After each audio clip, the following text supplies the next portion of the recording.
मैं वो कलम नहीं हूं जो बिक जाती हो दरबारों में, मैं शब्दों की दीप सिखा हूं अंधियारे चौबारों में। मैं वाणी का राजदूत हूं, सच पर मरने वाला हूं, डाकू को डाकू कहने की हिम्मत करने वाला हूं। मेरी कलम वचन देती है अंधियारों से लड़ने की, राजमहल के राजमुकुट के आगे तनकर अड़ने की। उस कवि का मर जाना ही अच्छा है जो खुददार नहीं, देश जले मैं कुछ ना बोलूं, मैं ऐसा गद्दार नहीं। देश जले, सहज सी कविता सुनिए, एक शब्द उनके खिलाफ नहीं बोलूंगा, एक शब्द उनके पक्ष में नहीं बोलूंगा। और मेरी कविता है क्योंकि मैं जनता हूं। मैं ताजों के लिए समर्पण वंदन गीत नहीं गाता, मैं ताजों के लिए समर्पण वंदन गीत नहीं गाता, दरबारों के लिए कभी अभिनंदन गीत नहीं गाता। गौन भले हो जाऊं लेकिन मौन नहीं हो सकता मैं। चौथी पंक्ति समझेंगे तो ये समझ जाएंगे हरिओम पमार क्या है, मेरा मूल चरित्र क्या है। फिर पढ़ता हूं, चौथी पंक्ति समझ गए, मेरी पूरी कविता समझ जाएंगे। मैं ताजों के लिए समर्पण वंदन गीत नहीं गाता, दरबारों के लिए कभी अभिनंदन गीत नहीं गाता। गौन भले हो जाऊं लेकिन मौन नहीं हो सकता मैं, पुत्र मोह में शस्त्र त्याग कर द्रोण नहीं हो सकता। क्या बात है, क्या बात है। तालियां पिछली कविता जितनी उठाइए साहब, कविता ये ज्यादा अच्छी है, उसमें जोश ही जोश था। कविता के लिहाज से ये अच्छी कविता है, इसलिए तालियां कम मत। देखिए तालियां कविता का मापदंड नहीं है।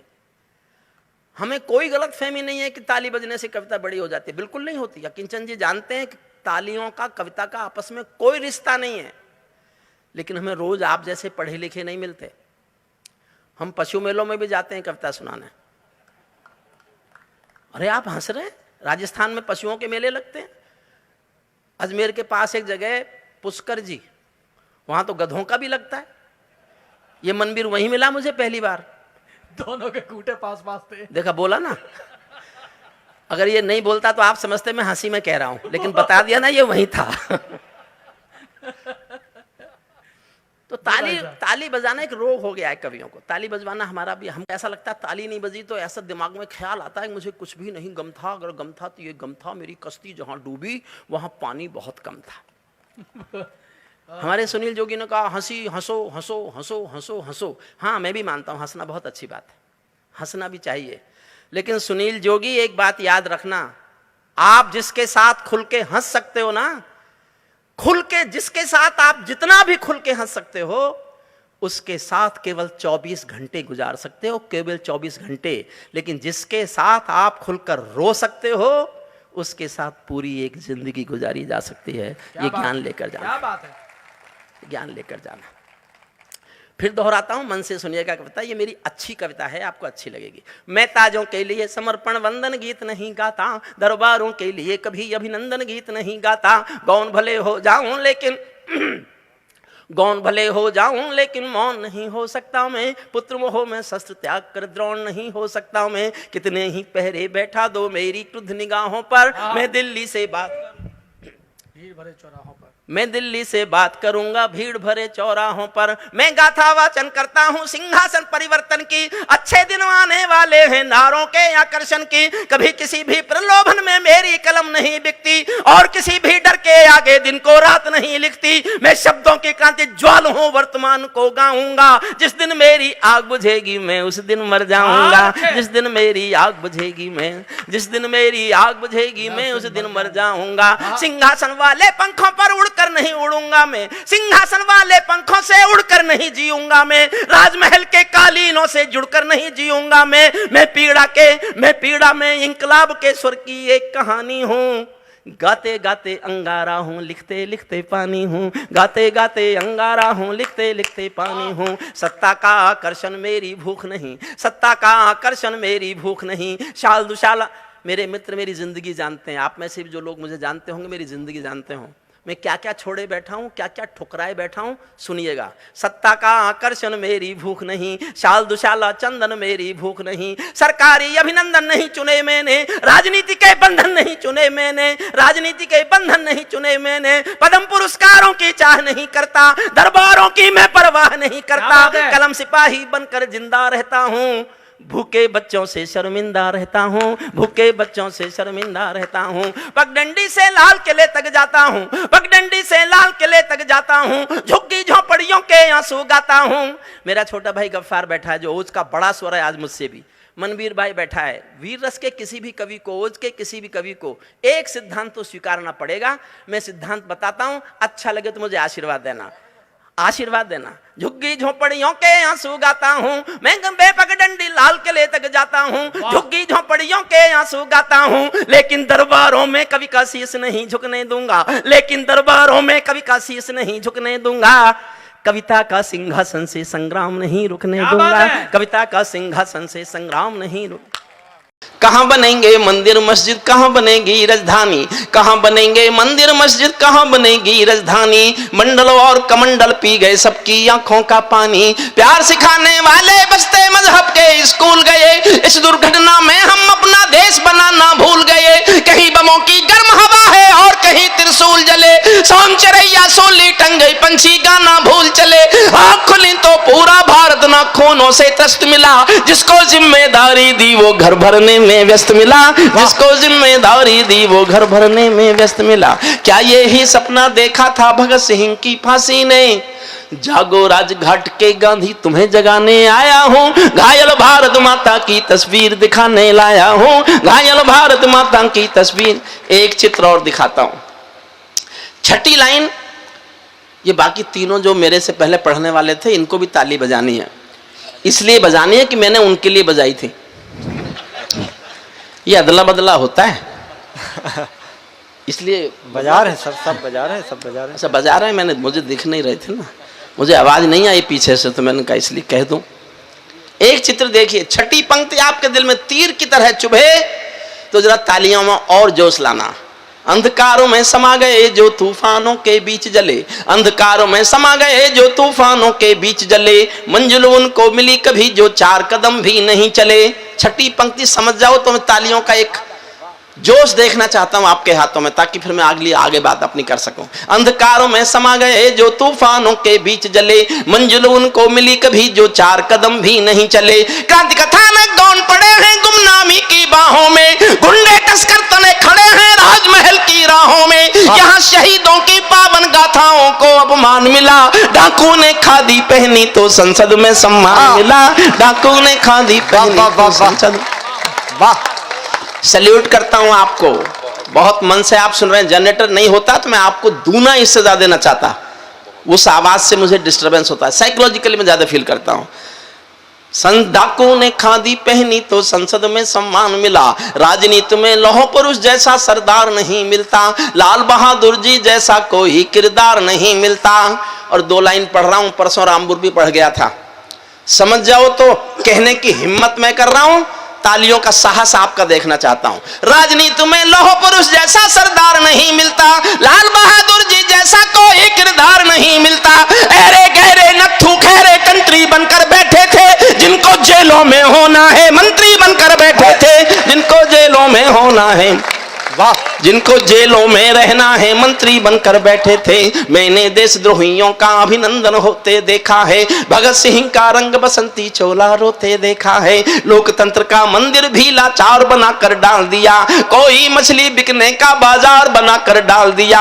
अब जनता को संसद भी प्रपंच दिखाई देती है, नौटंकी करने वालों का मंच दिखाई देती है, नौटंकी करने वालों का मंच दिखाई देती है। गांधी जी के सपनों का ये कैसा देश बना डाला, चाकू चोरी चीर हरण वाला परिवेश बना डाला। हर चौराहे से आती हैं आवाजें संतरासों की, पूरा देश नजर आता है मंडी ताजा लाशों की। वे सिंहासन चला रहे हैं गांधी जी के नारों से, मदिरा की बदबू आती है संसद की दीवारों से, मदिरा की बदबू आती है संसद की दीवारों से। अखबारों में रोज खबर है चरमपंथ के हमलों की। क्या क्या नहीं होता इस देश में, अखबार पढ़ो और रो। कोई संवेदनशील आदमी हो तो दिन भर खाना नहीं खाए, अखबार की पहले पन्ने की खबर पढ़कर। अखबार जोश चाहता हूं छठी पंक्ति पर, फिर देखना चाहता हूं कितने जोश में आप सुनना चाहते हैं मुझे। अखबारों में रोज खबर है चरमपंथ के हमलों की, आंगन की तुलसी दासी है नागफनी के गमलों की। हत्याओं की अपहरणों की स्वर्णमयी आजादी है, रोज गोडसे की गोली के आगे कोई गांधी है। संसद के सीने पर खूनी दाग दिखाई देता है, पूरा भारत जलियांवाला बाग दिखाई देता है, पूरा भारत जलियांवाला बाग। वाह, पूरा भारत जलियांवाला बाग दिखाई देता है जब कोयल की डोली गिद्धों के घरों में आ जाती है। राजनीति पढ़ रहा हूं राजकुमार जी, शुद्ध राजनीति, लेकिन मैं प्रज्ञात से थोड़ा उम्र में बड़ा हूं और थोड़ा पढ़ा लिखा ज्यादा हूं, इसलिए थोड़ा समझदारी से कह रहा हूं। मेरा बचपन वही था जो आज प्रख्यात का है। कल प्रख्यात मुझसे बड़ा कवि होगा, क्योंकि उसके पास एक आग है, एक क्रोध की ऊर्जा है, उसको जिंदा रखेगा तो कल वो इस देश को एक श्रेष्ठ ओज के कवि के दर्शन कराएगा, इसमें कोई दो राय नहीं। मेरी उम्र ज्यादा हो गई, मैं थोड़ा पढ़ लिख ज्यादा गया। पढ़ लिख इसलिए ज्यादा गया कि और क्या करता, मुझे कुछ और आता नहीं था।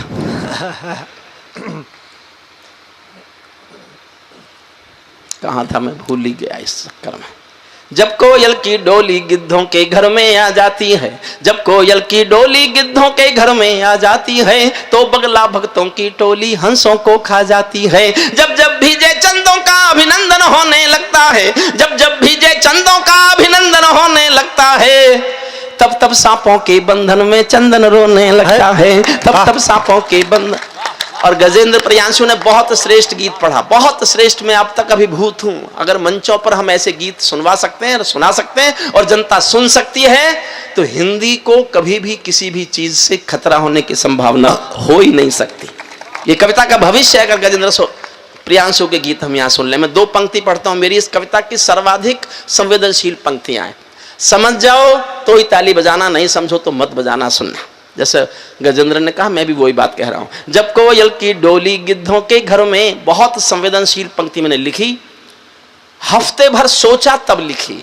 जब कोयल की डोली गिद्धों के घर में आ जाती है, तो जब कोयल की डोली गिद्धों के घर में आ जाती है, तो बगला भक्तों की टोली हंसों को खा जाती है। जब जब बीजे चंदों का अभिनंदन होने लगता है, तब तब सांपों के बंधन में चंदन रोने लगता है। जब फूलों को तितली भी हत्यारी लगने लगती है, वाह, तो माँ की अर्थी बेटों को भारी लगने लगती है, तो माँ की अर्थी बेटों को भारी, तो माँ की अर्थी बेटों को भारी लगने लगती है। जब जुगनू के घर सूरज के घोड़े सोने लगते हैं, तो केवल चुल्लू भर पानी सागर होने लगते हैं। सिंहों को म्याऊं कह दे, क्या ये ताकत बिल्ली में है? बिल्ली में क्या ताकत होती, कायरता दिल्ली में है। बिल्ली में क्या ताकत होती, कायरता दिल्ली में। बिल्ली में क्या ताकत होती, कायरता दिल्ली में है। कहते हैं कि सच बोलो तो प्राण गंवाने पड़ते हैं, मैं भी सच्चाई गा गा कर शीश कटाने आया हूँ। घायल भारत माता की तस्वीर दिखाने लाया हूँ, घायल भारत माता की। वाह। मैं कोई खिलाफ ही खिलाफ नहीं बोलता, मैं नेताओं की तारीफ भी बहुत करता हूँ। जो अच्छे सच्चे नेता हैं उन सब का अभिनंदन है। वाह। जो अच्छे सच्चे नेता हैं उन सब का अभिनंदन है, उनको 100-100 बार नमन है, मन प्राणों से वंदन है। जो सच्चे मन से भारत माँ की सेवा कर सकते हैं, हम उनके कदमों में अपने प्राणों को धर सकते हैं, हम उनके कदमों में अपने प्राणों को धर सकते हैं। लेकिन जो कुर्सी के भूखे दौलत के दीवाने हैं, 7 समंदर पार तिजोरी में जिनके तहखाने हैं, जिनकी प्यास महासागर है, भूख हिमालय पर्वत है, लालच पूरा नील गगन है, 2 कौड़ी की इज्जत है, इनके कारण ही बनते हैं अपराधी भोले भाले। डाकू को पैदा करते हैं नेता और पुलिस वाले, डाकू को पैदा करते हैं नेता, डाकू को पैदा करते हैं नेता और अंतिम छंद इस कविता का सुनाता हूं, जिसके लिए मैंने कविता लिखी। महाभारत में एक कथा आती है, आपने सबने पढ़ी होगी, महाभारत पढ़ते होंगे तो, या सुनी तो होगी। एक राजा शिशुपाल जी थे। शिशुपाल, जब देखो कृष्ण भगवान को गाली, जब देखो कृष्ण भगवान को गाली, जब देखो कृष्ण भगवान को गाली। लोग कृष्ण जी से पूछते थे, इसकी गाली सुन के चुप क्यों रह जाते हो? ये बहुत ताकतवर है क्या? तुमसे ज्यादा ताकत रखता है क्या? तो कृष्ण कहते थे, नहीं ऐसा नहीं है, ये मेरी बुआ का बेटा है, मेरा रिश्ते में भाई लगता है। और मेरी बुआ जी ने एक दिन खाना खिलाते खिलाते मुझसे वचन ले लिया कि मेरे इस बदतमीज बेटे की 99 गालियां कृष्ण माफ कर देना। तो मैंने बुआ को वचन दिया है, इसलिए निभा रहा हूं, 99 गालियां माफ करूंगा, लेकिन जिस दिन ये 100वीं गाली देगा उस दिन इसको सजा मिलेगी। और आप जानते हो महाभारत में लिखा है, जिस दिन शिशुपाल ने 100वीं गाली दी, भरे दरबार में सुदर्शन चक्र से उसकी गर्दन काट दी गई। मैं भी केवल एक वाक्य बोल के अंतिम छंद पढ़ रहा हूं जिसके लिए मैंने कविता लिखी। मैं भी हिंदुस्तान की राजनीति के अपराध गिन रहा हूं, और ये काम वो ही कर सकता है जो राजनीति में नहीं हो। वाह। अंतिम एक पंक्ति के लिए मैंने पूरी कविता लिखी है, सुनिए। कोई कलाकारों के सर पर तलवारें लटकाता है। क्या क्या नहीं हुआ पॉलिटिक्स में। कोई कलाकारों के सर पर तलवारें लटकाता है, कोई कलाकारों के सर पर तलवारें लटकाता है, कोई वंदे मातरम के गाने पर नाक चढ़ाता है, कोई हिमालय ताजमहल का सौदा करने लगता है, कोई गंगा यमुना अपने घर में भरने लगता है, कोई तिरंगे झंडे को फाड़े फूके आजादी है, कोई गांधी को भी गाली देने का अपराधी है, कोई चाकू घोंप रहा है संविधान के सीने में, कोई चुगली भेज रहा है मक्का और मदीने में, कोई ढांचे का गिरना यूएनओ में ले जाता है, कोई भारत मां को डायन की गाली दे जाता है, लेकिन 100 गाली होते ही शिशुपाल कट जाते हैं। तुम भी गाली गिनते रहना, जोड़ सिखाने आया हूं, घायल भारत माता की तस्वीर दिखाने लाया हूं, घायल भारत माता की तस्वीर। वाह। और सुनाओ साहब। अरे सर, आप बताते रहिए, जब तक आप कहते रहेंगे और सुनाओ मैं और सुनाता रहूंगा। जब मैं 4 कविताएं सुना लूंगा तब मेरा गला खुलेगा। मैं सब सुना दूंगा साहब। आप ये क्या साउंड सिस्टम बहुत अच्छा है, बस ऐसा ही रहने दीजिए इसको थोड़ा। किसी का मोबाइल मंच पर आ रहा है क्या? गजेंद्र का? नहीं आ नहीं रहा, तो स्विच ऑफ कर दिया। नहीं स्विच ऑफ तो मत करो। इतनी रात में पत्नी का आता है फोन, हमको उससे कोई इंटरेस्ट नहीं। तुम्हें पता होगा भाई, मुझे तो पता है नहीं। जिनके पत्नियां हैं उनको जानकारी होगी। एक मैं अपनी सबसे ताजा कविता सुनाता हूं, स्वागत। जो मैंने बहुत गुस्से में लिखी है, बहुत गुस्से में। हमारे प्रखर का प्रख्यात का जो गुस्सा था, वो वही क्रोध है जो किसी भी आम आदमी के दिल में होगा। रोज ये क्या क्या होता है कश्मीर में, रोज क्या होता है। हमारे फौजी को कोई लात मार दे, हमारे फौजी पर कोई हाथ उठा ले, हमारे फौजियों पर कोई पत्थर फेंक दे, हमारे तिरंगे झंडे को कोई जला दे, हमारे बीएसएफ के जवानों की कोई हत्या कर दे, और हम चुप रहे। मैं एक बहुत गुस्से में मैंने कविता लिखी है, वो आप सुन लीजिए। उसके बाद मैं आप जो चाहेंगे मैं सुनाता रहूंगा। स्वागत। पहली केवल 2 लाइन में सुनाऊंगा, ये तय करेगा कि आप मेरा ये तेवर सुनना चाहते हैं कि नहीं सुनना चाहते हैं। अगर मेरा ये तेवर आपको पसंद हो तो मैं पूरे सदन का एक साथ समर्थन चाहूंगा। केवल 2 पंक्तियां तय करेंगी कि आप इस तेवर को सुनना चाहते हैं या नहीं सुनना चाहते। हम जब रोज देखते हैं अपने तिरंगे में लिपटे हुए बेटों की लाशें, तो क्या कहें, क्या निकलेगा मुंह से। मैं 2 पंक्तियां पढ़ रहा हूं, वो तय करेंगे कि इस कविता को सुनेंगे आप कि मैं कविता बदल दूं। ये पाकिस्तानी गालों पर दिल्ली के चांटे होते, वाह। ये पाकिस्तानी गालों पर दिल्ली के चांटे होते, गर हमने 2 के बदले में 20 शीश काटे हो। जय हो। वाह। यही सुनाऊं साहब? बिल्कुल। तो एक बार जोरदार तालियां उठाइए सब लोग जाग के। हमारे सैनिकों का सर काटा गया और हम बातचीत करते रहे। मैंने गजेंद्र से पूछा, मेरा छोटा भाई है, उम्र में बहुत छोटा है, लेकिन कई बार प्रज्ञा और मेधा में और गीत के शिल्प में उसे अपने से बढ़ा पाता हूं, मुझे कहने में कोई संकोच नहीं है।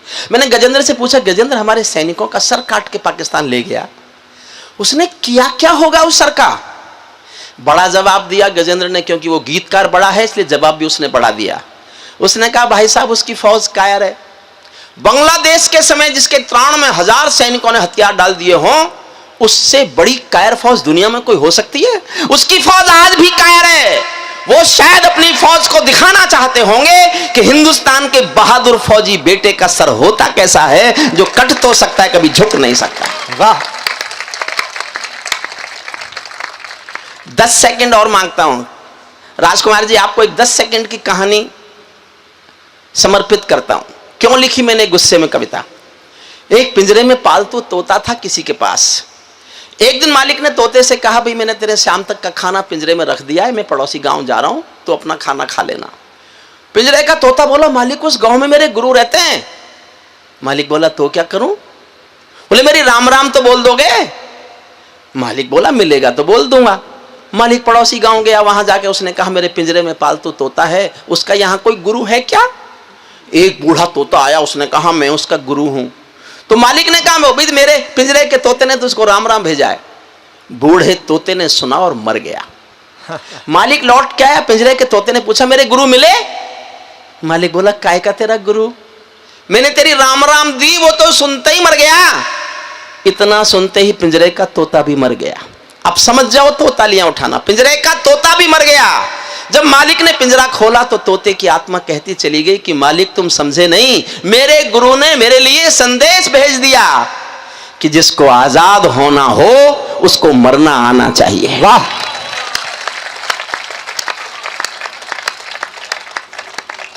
वाह वाह वाह। ये मैंने इसलिए कहानी सुनाई, भारत 1947 में आजाद हुआ, लेकिन फिर कभी एक साथ मरने को तैयार नहीं हुआ। इसलिए खंडों में मरता है, खंडों में मरता है। कभी बंबई में मरता है, कभी संसद में मरता है, कभी पठानकोट में मरता है, कभी उरी में मरता है और कश्मीर में रोज मरता है। तब एक कविता सुनिए आप। ये पाकिस्तानी गालों पर दिल्ली के चांटे होते, पहले ही 2 के बदले में 20 शीश काटे होते। बार बार दुनिया के आगे हम ना शर्मिंदा होते और हमारे सारे सैनिक सीमा पर जिंदा होते। वाह। ये कैसा परिवर्तन है खुददारी के आचरणों में। जितने जोश में मैं पढ़ूं साहब उतने जोश में सुनना। ये कैसा परिवर्तन है खुददारी के आचरणों में। सेना का सम्मान पड़ा है चरमपंथ के चरणों में। किसका खून नहीं खोलेगा सुन पढ़कर अखबारों में। सिंहों की गर्दन कटवा दी चूहों के दरबारों में। सिंहों की गर्दन कटवा दी चूहों के दरबारों में। बार बार की गद्दारी को भारत क्यों सह जाता है? ज्यादा संयम भी दुनिया में कायरता कहलाता है। ज्यादा संयम भी दुनिया में कायरता कहलाता है। हमने 68 साल खो दिए श्वेत कपोत उड़ाने में, खूनी पंजों के गिद्धों को गायत्री समझाने में। भैंस के आगे बीन बजाना बहुत हो चुका, बंद करो। नागफनी पर बेला चंपा कभी नहीं खिलने वाले, पत्थर की आंखों में आंसू कभी नहीं मिलने वाले। वाह। और साहब मैं 4 लाइन पढ़ रहा हूं, चाहे वो सुकमा में हमारे बीएसएफ के लोग मारे गए हों, चाहे कश्मीर में मरते हों। मैं स्पष्ट कहना चाहता हूं, अगर कश्मीर में आतंकवादियों को संभालने के लिए सेना का इस्तेमाल हो सकता है, तो छत्तीसगढ़ में नक्सलवाद से लड़ने के लिए सेना का इस्तेमाल क्यों नहीं हो सकता? मैं इस बात को आज तक नहीं समझ पाया, क्यों नहीं हो सकता। बीएसएफ के लोग मरते रहेंगे क्योंकि उनके पास उतने एडवांस वेपन्स नहीं है जितने एडवांस वेपन्स नक्सलियों के पास है। बंदूकों की गोली का उत्तर सद्भाव नहीं होता, चाहे सुकमा हो, चाहे छत्तीसगढ़ हो, चाहे कश्मीर हो, चाहे बॉर्डर हो। मैं सबके लिए पढ़ रहा हूं। बंदूकों की गोली का उत्तर सद्भाव नहीं होता, हत्यारों के लिए हिंसा का प्रस्ताव नहीं होता। कोई विषधर कभी शांति के बीज नहीं बो सकता है और भेड़िया शाकाहारी कभी नहीं हो सकता है, और भेड़िया शाकाहारी कभी नहीं हो सकता है। पीपल छाया मांग रहा है यूं की करके पेड़ों से। आदरणीय मोदी जी बिना बुलाए पहुंच गए नवाज शरीफ के घर चाय पीने। मैंने पूछवाया साहब क्यों गए थे? बोले शांति लेने गया था। मैंने कहा मिल गई। 125 करोड़ का नेता एक उस नेता के घर चला जाए जिसका विश्वास ही नहीं है, विश्वासघात करता है, तो कवि क्या लिखेगा? मैंने केवल उस प्रसंग को 4 लाइन में लिखा है, सुनिएगा। कैसा लगा मुझे जब हमारा बड़ा नेता, हमारे देश का एक सर्वोच्च नेता एक उस आदमी के घर चला गया जो विश्वसनीय नहीं है, और इस उम्मीद में चला गया कि शांति की स्थापना हो जाएगी। पीपल छाया मांग रहा था यूं की करके पेड़ों से, जैसे कोई शेर सुरक्षा मांग रहा हो भेड़ों से। वाह। जैसे कोई शेर सुरक्षा मांग रहा हो भेड़ों से, जैसे कोई मोती खोजे झीलों की गहराई में। भारत पाकिस्तान के 68 साल के रिश्तों पर एक लाइन पढ़ता हूं। किसी को निबंध लिखने को मिले भारत पाकिस्तान पर निबंध लिखो तो मेरे नाम से एक लाइन लिखना, केवल एक लाइन, और वो लाइन आपको लगे कि 68 साल बताती है, तो आपकी तालियां चाहता हूं, जी भरकर तालियां चाहता हूं सुनना। पीपल छाया मांग रहा था यूं की करके पेड़ों से, जैसे कोई शेर सुरक्षा मांग रहा हो भेड़ों से। जैसे कोई मोती खोजे झीलों की गहराई में, हम कस्तूरी खोज रहे हैं उल्लू की परछाई में। वाह। हम कस्तूरी खोज रहे हैं उल्लू की। हम कस्तूरी खोज रहे हैं उल्लू की परछाई में। जब सिंहों की राजसभा में गीदड़ गाने लगते हैं तो हाथी के मुंह के गन्ने चूहे खाने लगते हैं। क्या बात है। जब सिंहासन का राजा ही कायर दिखने लगता है तो पूरा मौसम हत्यारा डायर दिखने लगता है। रावलपिंडी वालों को सपने में काल दिखाओ तो केवल सपने भर में काम चल जाएगा। केवल सपना दिखा दो कि हम इजराइल हो सकते हैं, हम इजराइल हो सकते हैं, इतने भर से काम चलेगा। अभी बिलावल साहब हैं उधर, एक बिलावल साहब ने बयान दिया मुझे पूरा कश्मीर चाहिए, पूरा। हमारे देश के नेता गुस्सा हो गए, कभी भी गुस्से में लिखने लगे पूरा मांग रहा है। अरे मैंने कहा मांगने दो ना, उसको पूरा देंगे, पहले पूरा ले ले। बिल्कुल। अरे देंगे तो तब जब पहले पूरा ले लेंगे। एक बार पूरा ले लें फिर उसका बाप हमसे ले ले। मैंने खबर भेजी बिलासपुर वालों, आपकी तरफ से खबर भेजी। मैं नहीं जानता अपने स्वाभिमान पर आप कितनी तालियां बजाएंगे। मैंने उसको खबर भेजी कि बिलावल तुझे कश्मीर चाहिए हमसे। ये हिंदुस्तान है, हिंदुस्तान में उत्तर प्रदेश भी है, उत्तर प्रदेश में रामपुर जिला भी है, रामपुर जिले में बिलासपुर भी है। यहां के लोग रेल में खिड़की के पास वाली अपनी सीट भी किसी को नहीं देते। वाह। वो कश्मीर मांग रहा है हमसे। रावलपिंडी वालों को सपने में काल दिखाओ तो, भारत माता की आंखों के डोरे लाल दिखाओ तो, दिल्ली वालों ठोकर मारो दुनिया के हथकंडों पर, इजराइल से जीना सीखो अपने ही भुजदंडों पर, इजराइल से जीना सीखो अपने ही भुजदंडों पर। भारत माता का बंटवारा है जिनकी अभिलाषा में, वे समझेंगे अर्जुन के गांडीव धर्म की भाषा में। वाह। 4 लाइन पढ़ता हूं साहब, और मैंने बहुत गुस्से में लिखी है। ये लिखना कोई बहुत औचित्यपूर्ण नहीं था। मैंने 39 साल एक यूनिवर्सिटी में कानून पढ़ाया है, 39 साल। ये भाषा मैं कभी नहीं बोला, लेकिन जब मैं रोज देखता हूं, रोज रोज किसी ना किसी बेटे को उसके घर में चूड़ियां टूटनी हैं, तो फिर मैंने जो लिख दिया, मैं आपकी मोहर चाहता हूं। और आपने मेरी बात का समर्थन किया तो राजकुमार जी, मैं हिंदुस्तान के प्रधानमंत्री के सामने सीना तान के ये बात गाना चाहता हूं। मैंने 20 साल कविताएं सुनाई हैं उनको।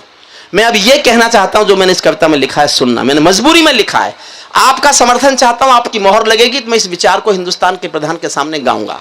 भारत माता का बंटवारा है जिनकी अभिलाषा में, अगर समर्थन करो तो इतना करना कि मेरा हौसला बढ़े और मैं कह सकूं आगे जाके।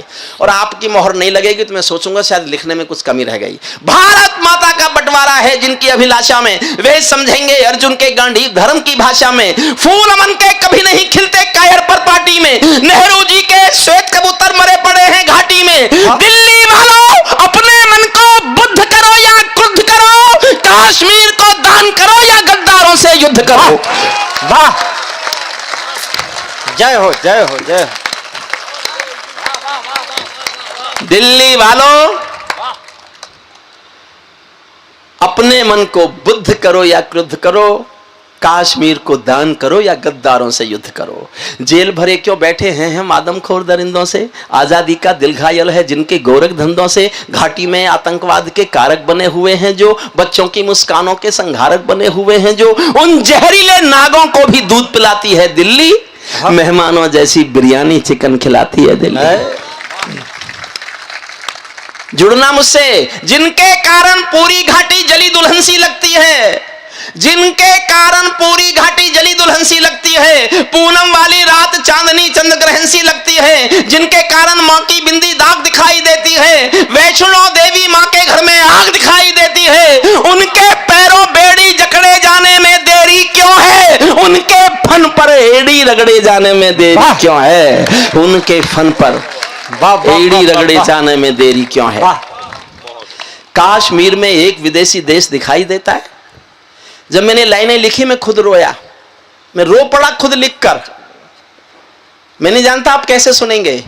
कश्मीर में एक विदेशी देश दिखाई देता है, संविधान को ठुकराता परवेश दिखाई देता है। वे घाटी में भारत के झंडों को रोज जलाते हैं, सेना पर हमला करते हैं, खूनी भाग मनाते हैं। हम दिल्ली की खामोशी पर शर्मिंदा रह जाते हैं, भारत मुर्दाबाद बोलकर वे जिंदा रह जाते हैं। वाह।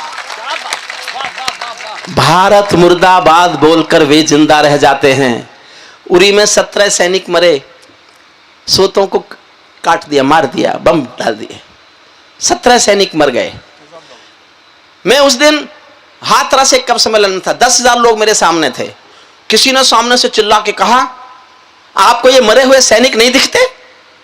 तो एक दूसरा खड़ा हो गया, बोले अब इसे कुछ नहीं दिखता, अब ये मोदी का चमचा है। बिलासपुर वालों, बस मैं एक बात कहना चाहता हूं, मैं दुनिया में कुछ भी हो सकता हूं, मैं किसी ताकत का चमचा नहीं हो सकता, हो ही नहीं सकता। बिल्कुल।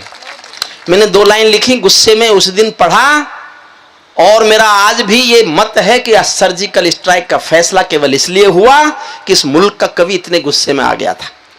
2 लाइन, मुझे बाद में लगा गुस्सा ज्यादा था, लेकिन मैंने किया। और जिस तरह से अभी 25 लाशें पड़ी हैं सुकमा में, मैं शायद कल ये गुस्सा फिर करूंगा। मोहर चाहता हूं, आपकी समर्थन चाहता हूं, सुनना। स्वागत। भारत मुर्दाबाद बोलकर वे जिंदा रह जाते हैं, हम दिल्ली की खामोशी पर शर्मिंदा रह जाते हैं। शायद तुम भी सत्ता मद के अहंकार में बैठे हो, क्या 17 मंत्री मरने के इंतजार में बैठे हो? वाह। सेना पर पत्थरबाजों को कोई इतना समझा दो। राजकुमार जी, इस साल की मेरी सबसे अच्छी पंक्ति है जो मैं पढ़ने जा रहा हूं। मैं नहीं समझता आप कैसे समझेंगे, समझ जाओ तो तालियों का अंबार लगाना। सेना पर पत्थरबाजों को कोई इतना समझा दो, ये गांधी के गाल नहीं है, उनको इतना बतला दो। वाह। ये गांधी के गाल नहीं है, उनको इतना बतला दो। दिल्ली वालों, सेना को भी कुछ निर्णय ले लेने दो, एक बार पत्थर का उत्तर गोली से दे लेने दो। वाह वाह। एक बार पत्थर का उत्तर गोली से दे लेने दो। जब चौराहों पर हत्यारे महिमा मंडित होते हो, बुरहानी मारा गया तो आपने जल से निकाले, पाकिस्तान ने ब्लैक डे मना दिया। मैं एक छंद पढ़ता हूं। स्वागत। और साहब, मैं देखना चाहता हूं मैं जोश में ज्यादा पढ़ रहा हूं या जोश में ज्यादा आप सुन रहे हैं।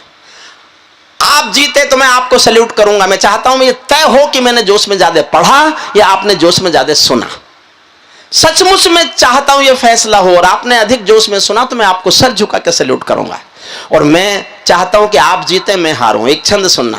जब चौराहों पर हत्यारे महिमा मंडित होते हो, भारत मां की मर्यादा के मंजर खंडित होते हो, जब कश भारत के नारे हो गुलमर्गा की गलियों में, शिमला समझौता जलता हो बंदूकों की नलियों में, तो केवल आवश्यकता है हिम्मत की, खुददारी की। दिल्ली केवल 2 दिन की मोहलत दे दे तैयारी की। सेना को आदेश थमा दो, घाटी गैर नहीं होगी। जहां तिरंगा नहीं मिलेगा उनकी खैर नहीं होगी। भारत माता की, भारत माता की। आप जीते साहब, मैं आपके सामने सर झुका के आपका अभिवादन करता हूं। जब चौराहा द्वारा पढ़ रहा हूं, लेकिन तालियां इतनी बजनी चाहिए। देखिए, तालियों से कोई कविता बड़ी नहीं होती। मैं समझा दूं आपको। आपने बार बार कई किसी लोगों के मन में आता होगा, ये कवि बार बार ताली क्यों मांगते हैं, क्यों कहते हैं ताली बजाओ ताली बजाओ। तालियों से कोई कविता बड़ी नहीं होती। तालियां कविता का मापदंड है भी नहीं, थी भी नहीं, होंगी भी नहीं। लेकिन आप जैसे पढ़े लिखे समझदार लोग हमें रोज नहीं मिलते। हम तो पशु मेलों में भी जाते हैं।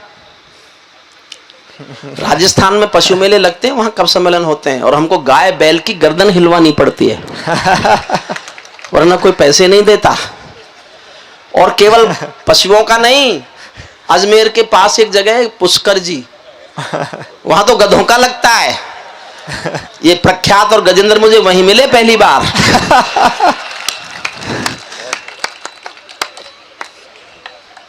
तो ताली नहीं बजती तो कवि के मन में तुरंत ख्याल आता है, मुझे कुछ भी नहीं गम था, अगर गम था तो ये गम था मेरी कश्ती जहां डूबी वहां पानी बहुत कम था। तो ताली इसलिए बजाते रहिए। ये रोग है कवियों का, बीमारी है कवियों की। बीमार हो गए, सिस्टम ने बीमार कर दिए। अब योगी एक दिन में क्या कर ले, धीरे धीरे करेगा। लेकिन साहब, आपने एक बात देखी, आज तक आप 70 साल से एक चीज देख रहे थे, नोट बांट के वोट, नोट बांट के वोट, नोट बांट के वोट। पहली बार एक ऐसा मर्द आया, नोट छीन के वोट। नोट छीन के वोट, नोट छीन। बहुत अच्छा, वाह। छीन छीन के नोट, छीन छीन के वोट लिए उसने। सुनिए, तो तालियां केवल इसलिए कि उससे जागरण बना रहता है। हमें ऐसा लगता है, गलतफहमी हुई रहती है कि आप हमको सुन रहे हैं, जबकि हमें कई बार पता होता है नहीं सुन रहे होते। सुनिए मन से, फिर सुना रहा हूं उन्हीं पंक्तियों को। जब चौराहों पर हत्यारे महिमा मंडित होते हो, भारत माँ की सुतना ही जोश दिखाना, भारत माँ की मर्यादा के मंजर खंडित होते हो। जब कृष्ण भारत के किनारे हो, गुलमर्गा की गलियों में, शिमला समझौता जलता हो बंदूकों की नलियों में, तो केवल आवश्यकता है हिम्मत की खुददारी की। दिल्ली केवल 2 दिन की मोहलत दे दे तैयारी की। सेना को आदेश थमा दो, घाटी गैर नहीं होगी। जहां तिरंगा नहीं मिलेगा उनकी खैर नहीं होगी। जहां तिरंगा नहीं मिलेगी। बर्मा बांग्लादेश तलक सीमा पर ऐंठे रहते थे। ये तो पहली बार कोई नेता हिंदुस्तान को ऐसा मिला जिसने कहने का साहस किया कि अब सीमा पर बंदूक की गोली का जवाब अब नेता की बोली नहीं देगी, स्ट्राइकर की गोली देगी। पहली बार। लेकिन होता क्या था, बर्मा बांग्लादेश तलक सीमा पर ऐंठे रहते थे और हमारे नेता चूड़ी पहने बैठे रहते थे।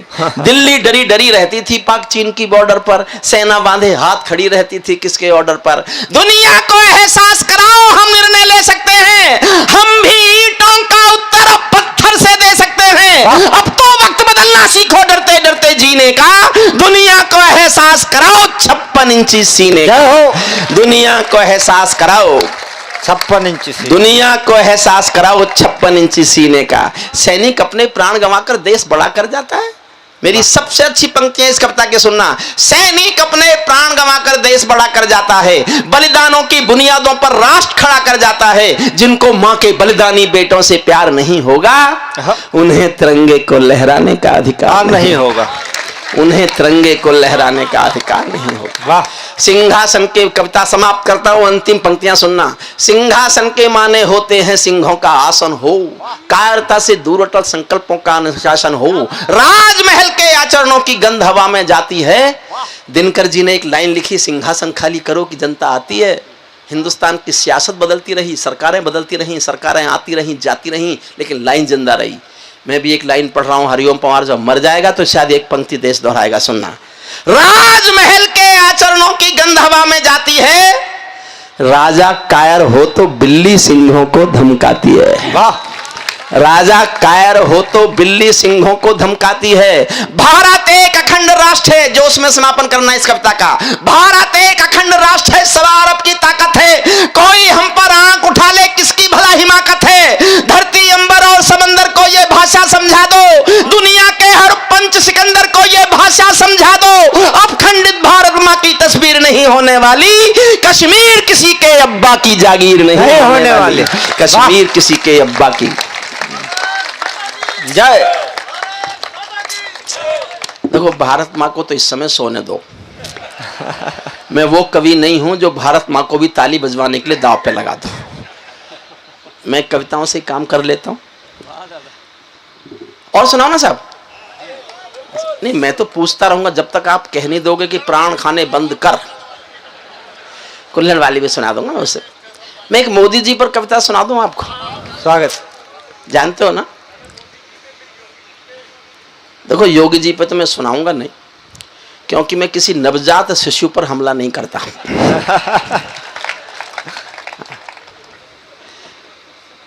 बस इतना जानता हूं कि अब युग आने वाला है कि आगे किसी भी प्रदेश में मुख्यमंत्री वो ही बनेगा जो कुंवारा होगा। और प्रधानमंत्री जी भी ऐसे ही हैं, समझो क्या। तो उनको तो ये है कि जब अब पता चला बाद में कि की थी, छोड़ दी। आप समझते हो कभी रेडियो पे मन की बात क्यों करते हैं वो? राजकुमार जी जो शादी करके पत्नी छोड़ दे, वो मन की बात फिर सिर्फ रेडियो पे ही कर सकता है। मैं उनके साथ उठा बैठा हूं, 20 साल उठा बैठा हूं। 20 साल कविताएं सुनाई हैं। जब वो राजनीति में बहुत नए थे, हरियाणा का काम देखते थे, तब से मैं उनके साथ। अब प्रधानमंत्री से तो किसी कवि का रिश्ता होता नहीं है, तो मेरा भी नहीं है। वो अपने लिए आजाद हैं, जो चाहे करें। मैं यहां आजाद हूं, मैं जो चाहूं करूं। एक कविता सुनाता हूं आपको मोदरनी जी। स्वागत। देखिए, मेरा संकट ये है, मेरा दृढ़ मत भी ये है, कविताएं कभी भी किसी भी युग किसी भी काल में सरकारों का समर्थन नहीं होती। जब जब कविताओं ने सरकारों का समर्थन किया, या तो कविताएं मर गई या सरकार गिर गई, एक साथ नहीं चल सकती। मैंने जीवन में केवल एक कविता किसी के सरकार के समर्थन में लिखी। जब वाजपेयी साहब ने परमाणु विस्फोट किए तो मैं अपने को रोक नहीं पाया।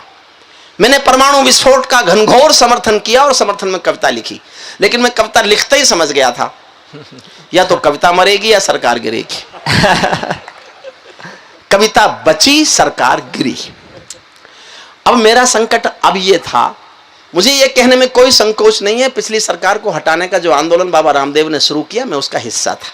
मैं बाबा रामदेव के साथ काम करता हूं, 10 साल से उनके साथ मैंने कंधे से कंधा मिला के काम किया है। मुझे कोई शर्म संकोच ये कहने में नहीं है कि मैं उस सरकार का, उस आंदोलन का हिस्सा था जो उस सरकार को हटाना चाहते थे। अच्छा, जिसको हटाना चाहते थे वो हट गई, जिनको लाना चाहते थे वो आ गए।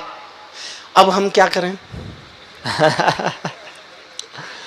समर्थन में लिखें तो मरे, क्योंकि एक चीज तो होगी। लेकिन साहब अब और कोई काम हमसे आता नहीं, यूनिवर्सिटी से रिटायर हो गए थे तभी। तो मैंने एक ऐसी कविता लिखी है साहब, राजकुमार जी आपको भी आश्चर्य होगा, आपने भी शायद नहीं सुनी होगी अगर यूट्यूब नहीं खोला होगा तो। एक शब्द आदरणीय मोदी जी के खिलाफ नहीं है, एक शब्द, और एक भी शब्द आदरणीय मोदी जी के पक्ष में नहीं है। तलवार की धार पे खड़े होकर लिखा, इधर जाता तो कट जाता, इधर जाता तो बट जाता। और लेकिन कविता में वो हरिओम पंवार जिंदा है जो हिंदुस्तान की जनता ने प्यार से हरिओम पंवार बनाया। कविता सुनिए मन से, केवल कविता के मन से सुनिए। मैं जानता हूं आप ज्यादातर किस लोग होंगे, किधर के होंगे, और ज्यादातर उधर के होते हैं जिधर की सरकार होती है।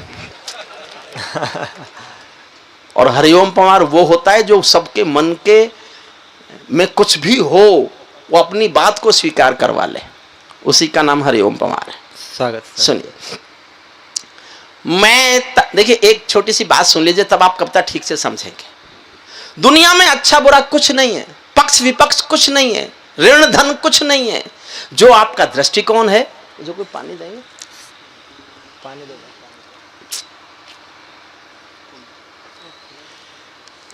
मिश्रा जी मुझे फिर दवाइयां क्योंकि बहुत खिलाई जाती हैं। डॉक्टर विजय मिश्रा जी हैं कि नहीं? आज उन्होंने मेरे बहुत बहुत असंतोषों का जवाब दिया जो मेरे मन में घुमड़ते रहते थे बीमारियों को लेके। जो आपका दृष्टिकोण है दुनिया में, आपको वो अच्छा लगता है। आप खुश हैं तो आपको रोता हुआ आदमी भी ऐसा लगेगा ये हंसने का कोई नया तरीका तो नहीं है। और अगर आप दुखी हैं तो फिर आपको सब दुखी नजर आएंगे। जब शिवाजी ने सिंहगढ़ का किला जीत लिया तो शिवाजी की मां चाहती थी किले में पहले राम कथा हो, उसके बाद प्रवेश हो। समर्थ रामदास गुरु आए कथा कहने, जीजाबाई का हुक्म था, समर्थ रामदास गुरु कथा कहने लगे।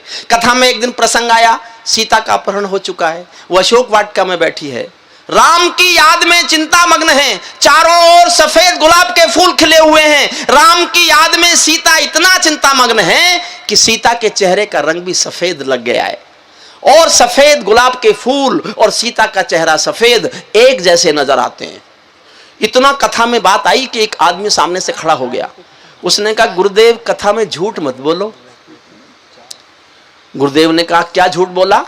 बोले जहां सीता मां बैठी थी वहां सफेद गुलाब का एक भी फूल था ही नहीं, वहां तो सुर्ख लाल गुलाब के फूल थे। गुरुजी ने पूछा कौन है आप? बोले हनुमान जी हूं। राम ने कथा सुनने भेजा है कि आप बहुत अच्छी कथा कहते हो, तुम तो झूठ बोलते हो। गुरुजी ने कहा चुपचाप बैठ जाओ, वहां सफेद गुलाब के फूल थे। हनुमान जी उठ के चले गए, जाकर राम से शिकायत कर दी। कहां भेज दिया? उस अज्ञानी के पास जिसको यही नहीं पता सीता के चारों ओर गुलाब फूल के फूल सफेद थे कि लाल थे। राम हंस पड़े, बोले सफेद थे। हनुमान जी ने पूछा आप गए थे देखने? अरे जो देखने गया उसके सुनते नहीं हो, गुरुजी ने कह दिया तुमने मान लिया। राम ने फिर हंस के कहा नहीं वहां सफेद गुलाब के फूल थे। अब हनुमान जी भागे भागे सीता मां के पास गए।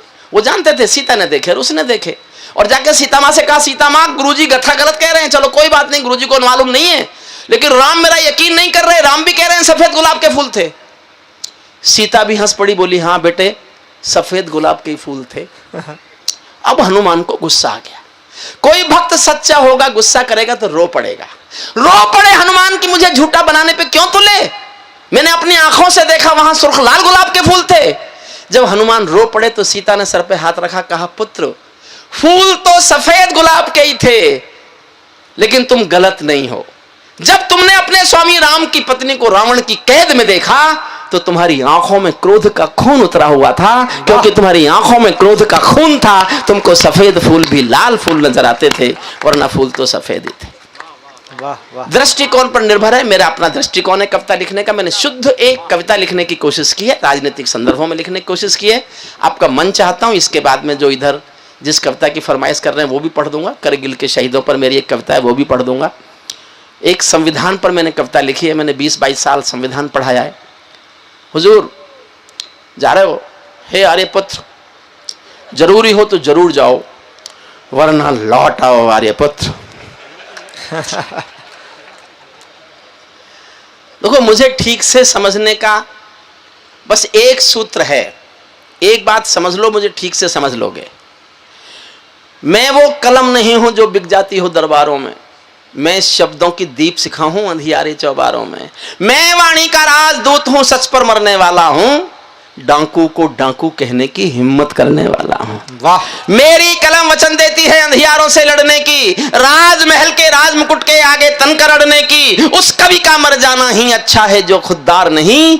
देश जले मैं कुछ ना बोलूं, मैं ऐसा गद्दार नहीं। देश जले मैं कुछ ना बोलूं, मैं ऐसा गद्दार नहीं। सुनिए कविता मन से। मैं ताजों के लिए समर्पण वंदन गीत नहीं गाता। मैं ताजों के लिए, गजेंद्र हमारा प्यारा लाडला गीतकार है और मैंने इस कविता में कोशिश की है गीत ही लिखने की, लेकिन गीत में राजनीति आ जाए तो उसे गीतकार तथा कहित व्याकरणी गीतकार उसको गीत नहीं मानते। गीत उसी को मानते हैं जिसमें ऐसे शब्द आए जिनका कोई अर्थ समझ में नहीं आए किसी के। यही होता है। मैं ताजों के लिए समर्पण वंदन गीत नहीं गाता, दरबारों के लिए कभी अभिनंदन गीत नहीं गाता। गौन भले हो जाऊं लेकिन मौन नहीं हो सकता मैं। पूरी कविता का आधार एक पंक्ति है। इस पंक्ति को समझ जाओगे मेरी पूरी कविता समझ जाओगे। फिर दोहराता हूं, सुनना। मैं ताजों के लिए समर्पण वंदन गीत नहीं गाता, दरबारों के लिए कभी अभिनंदन गीत नहीं गाता। गौन भले हो जाऊं लेकिन मौन नहीं हो सकता मैं। पुत्र मोह में शस्त्र त्याग कर द्रोण नहीं हो सकता मैं। पुत्र मोह में शस्त्र त्याग। ज्यादा तालियों की पंक्ति थी वैसे ये, पर आपने कम बजाई, चलो इसके लिए भी आपका अभिवादन। पुत्र मोह में शस्त्र त्याग कर द्रोण नहीं हो सकता मैं गाथा वाचन करता हूँ सिंहासन परिवर्तन का। मैं गाथा वाचन करता हूँ सिंहासन परिवर्तन की। अच्छे दिन आने वाले हैं नारों के आकर्षण की। कभी किसी भी प्रलोभन में मेरी कलम नहीं बिकती, और किसी भी डर के आगे दिन को रात नहीं लिखती। मैं शब्दों की क्रांति ज्वाल हूँ, वर्तमान को गाऊंगा। जिस दिन मेरी आग बुझेगी मैं उस दिन मर जाऊंगा। जिस दिन मेरी मरने पे बजी तालियां, अच्छी लाइन पे नहीं बजी। प्रख्यात कितना खुश हो रहा है, बोले ये मरे तो मेरी लाइन खुले। अभी नहीं मरने वाला प्रख्यात। जिस दिन मेरी आग बुझेगी मैं उस दिन मर जाऊंगा। सत्ता का आकर्षण मेरी भूख नहीं। राजकुमार जी कोई गर्वोक्ति नहीं है जो मैं कहने जा रहा हूं, मैं कोई गर्वोक्ति नहीं कर रहा। मैं चाहता तो जहां आपकी पार्टी के 282 संसद में बैठे मैं बैठ सकता था। टिकट मांगने वाले हजारों थे, मिले हुए टिकट को लौटाने वाला सिर्फ मैं था। मिले हुए टिकट को लौटाने वाला। बिल्कुल बिल्कुल। इसलिए कि मैं जानता था कि मैं सिद्ध कवि रहना चाहता हूं, और कोई कवि कुछ भी हो सकता है, सत्ता का हिस्सा होके निष्पक्ष कवि नहीं रह सकता। सत्ता का आकर्षण मेरी भूख नहीं, शाल दुशाला चंदन मेरी भूख नहीं। सरकारी अभिनंदन नहीं चुने मैंने, राजनीति के बंधन नहीं चुने मैंने। पद्म पुरस्कारों की चाह नहीं करता, दरबारों की मैं परवाह नहीं करता। कलम सिपाही बनकर जिंदा रहता हूँ, भूखे बच्चों से शर्मिंदा रहता हूँ। भूखे बच्चों से शर्मिंदा रहता हूँ। पगडंडी से लाल किले तक जाता हूँ, झुग्गी झोपड़ियों के आंसू गाता हूँ। कविता का शीर्षक लिखता हूँ 2 पंक्तियों में। 2 पंक्तियों में शीर्षक पर मोहर चाहता हूं। आपको लगे कि ईमानदार कवि का शीर्षक यही होना चाहिए तो तालियों से मोहर लगाना। पगडंडी से लाल किले तक जाता हूं, झुग्गी झोपड़ियों के आंसू गाता हूं। लेकिन दरबारों में कवि का शीश नहीं झुकने दूंगा। लेकिन दरबारों में कवि का शीश नहीं झुकने दूंगा। कविता का सिंहासन से संग्राम नहीं रुकने दूंगा। कविता का सिंहासन से संग्राम नहीं रुकने दूंगा। भारत माँ के घर में नया बसंत दिखाई देता है। वाह। रिजल्ट आए 16 मई को, 26 मई को सरकार बनी, तभी मैंने कविता लिखनी शुरू की। भारत माँ के घर में नया बसंत दिखाई देता है, वंशवाद की परंपरा का अंत दिखाई देता है, वंशवाद की परंपरा का अंत। वाह। अब ये मैंने सुना है किसी से, सच झूठ का मुझे नहीं पता, मेरा कोई आके गिरबान मत पकड़ना कि ये सच है कि झूठ है। आदरणीय सोनिया जी सहारनपुर में किसानों को मुआवजा बांटने आई। किसानों की फसलें नष्ट हो गई थी 1.5 साल पहले, बहुत फसलें नष्ट हुई, आंधी तूफान ओले। सोनिया जी ने आके मुआवजा बांटा किसानों को, तो सहारनपुर के कुछ किसानों ने आपस में 100-100 रुपए इकट्ठे किए और सोनिया जी के पास पहुंचे। मैडम लो। बोले मुझे क्यों दे रहे हो? बोले मुआवजा। बोले मुझे क्यों? किसान धीरे से बोले फसल तो आपकी भी नष्ट हो गई। वाह। भारत माँ के घर में, मैं केवल तनाव से मुक्त करने के लिए पढ़ रहा हूं, ये मुझे नहीं पता झूठ है कि सच है। भारत माँ के घर में नया बसंत दिखाई देता है, वंशवाद की परंपरा का अंत दिखाई देता है। मैंने कहा तारीफ नहीं की कहीं भी, लेकिन जो सच लिखा, जो सच दिखा वो लिखा। एक पंक्ति पढ़ता हूं, आप इस सच को स्वीकारते हो तो फिर पूरे सदन की तालियां चाहता हूं। भारत माँ के घर में नया बसंत दिखाई देता है, वंशवाद की परंपरा का अंत दिखाई देता है। तुमने उस दिन परंपरा का सूरज एक उगाया था, तुमने उस दिन परंपरा का सूरज एक उगाया था, जिस दिन तुमने संसद की चौखट पर शीश झुकाया था, जिस दिन तुमने संसद की चौखट पर शीश झुकाया था। बहुत बधाई देता हूं मैं परिवर्तन के नायक को, बहुत बधाई देता। अपना रिश्ता तय करता हूं, तुम्हारा राजमहल तुमको मुबारक, ये गलियां, ये सड़कें, ये जनता, ये चौराहे हमको मुबारक। रिश्ता जोड़ता हूं, सुनना। बहुत बधाई देता हूं मैं परिवर्तन के नायक को, लेकिन कैसे मर जाने दूंगा आंसू के गायक को। आप विजय के जननायक हो, मैं पीड़ा का गायक हूं। आप राजपथ के नायक हो, मैं जनपथ का नायक हूं। आप राजपथ के नायक हो, मैं जनपथ का नायक हूं। निर्वाचन ने सौंपा है सम्मान तुम्हारे हाथों में, निर्वाचन ने सौंपा है सम्मान तुम्हारे हाथों में। लोकतंत्र की मां संसद का मान तुम्हारे हाथों में। संविधान के पालन का अरमान, जोश में सुनना, संविधान के पालन का अरमान तुम्हारे हाथों में। तिलक गोखले गांधी का वरदान तुम्हारे हाथों में। अमर तिरंगे की सौंपी है शान तुम्हारे हाथों में। सौंप दिया है पूरा हिंदुस्तान तुम्हारे हाथों में, सौंप दिया है पूरा हिंदुस्तान।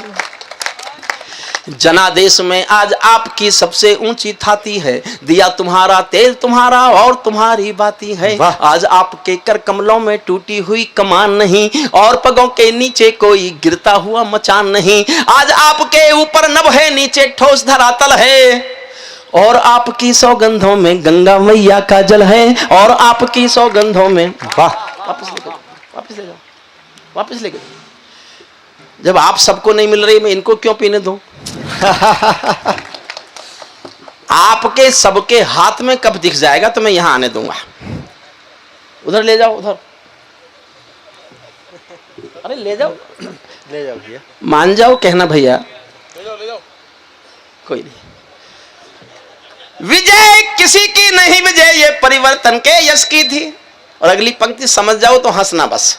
विजय किसी की नहीं, विजय ये परिवर्तन के यश की थी, और पराजय गांधी जी के बंदर के अपयश की थी, और पराजय गांधी जी के बंदर के अपयश की थी। 10 सालों तक बैसाखी से तारे टूटे मौन रहे, घोटालों पर घोटालों के अनबम फूटे मौन रहे। हर घटना दुर्घटना पर मौनी बाबा हो जाते थे, हर घटना दुर्घटना पर मौनी बाबा हो जाते थे। हनुमान चालीसा सीने पर रखकर सो जाते थे, हनुमान चालीसा सीने पर रखकर सो जाते थे। जिस ईमानदार के घर में कौल दलाली पलती हो, उस दब्बू ईमानदार के पाप नहीं छिपने दूंगा। कविता का सिंहासन से संग्राम नहीं रुकने दूंगा, कविता का सिंहासन। दूसरा छंद सुनना।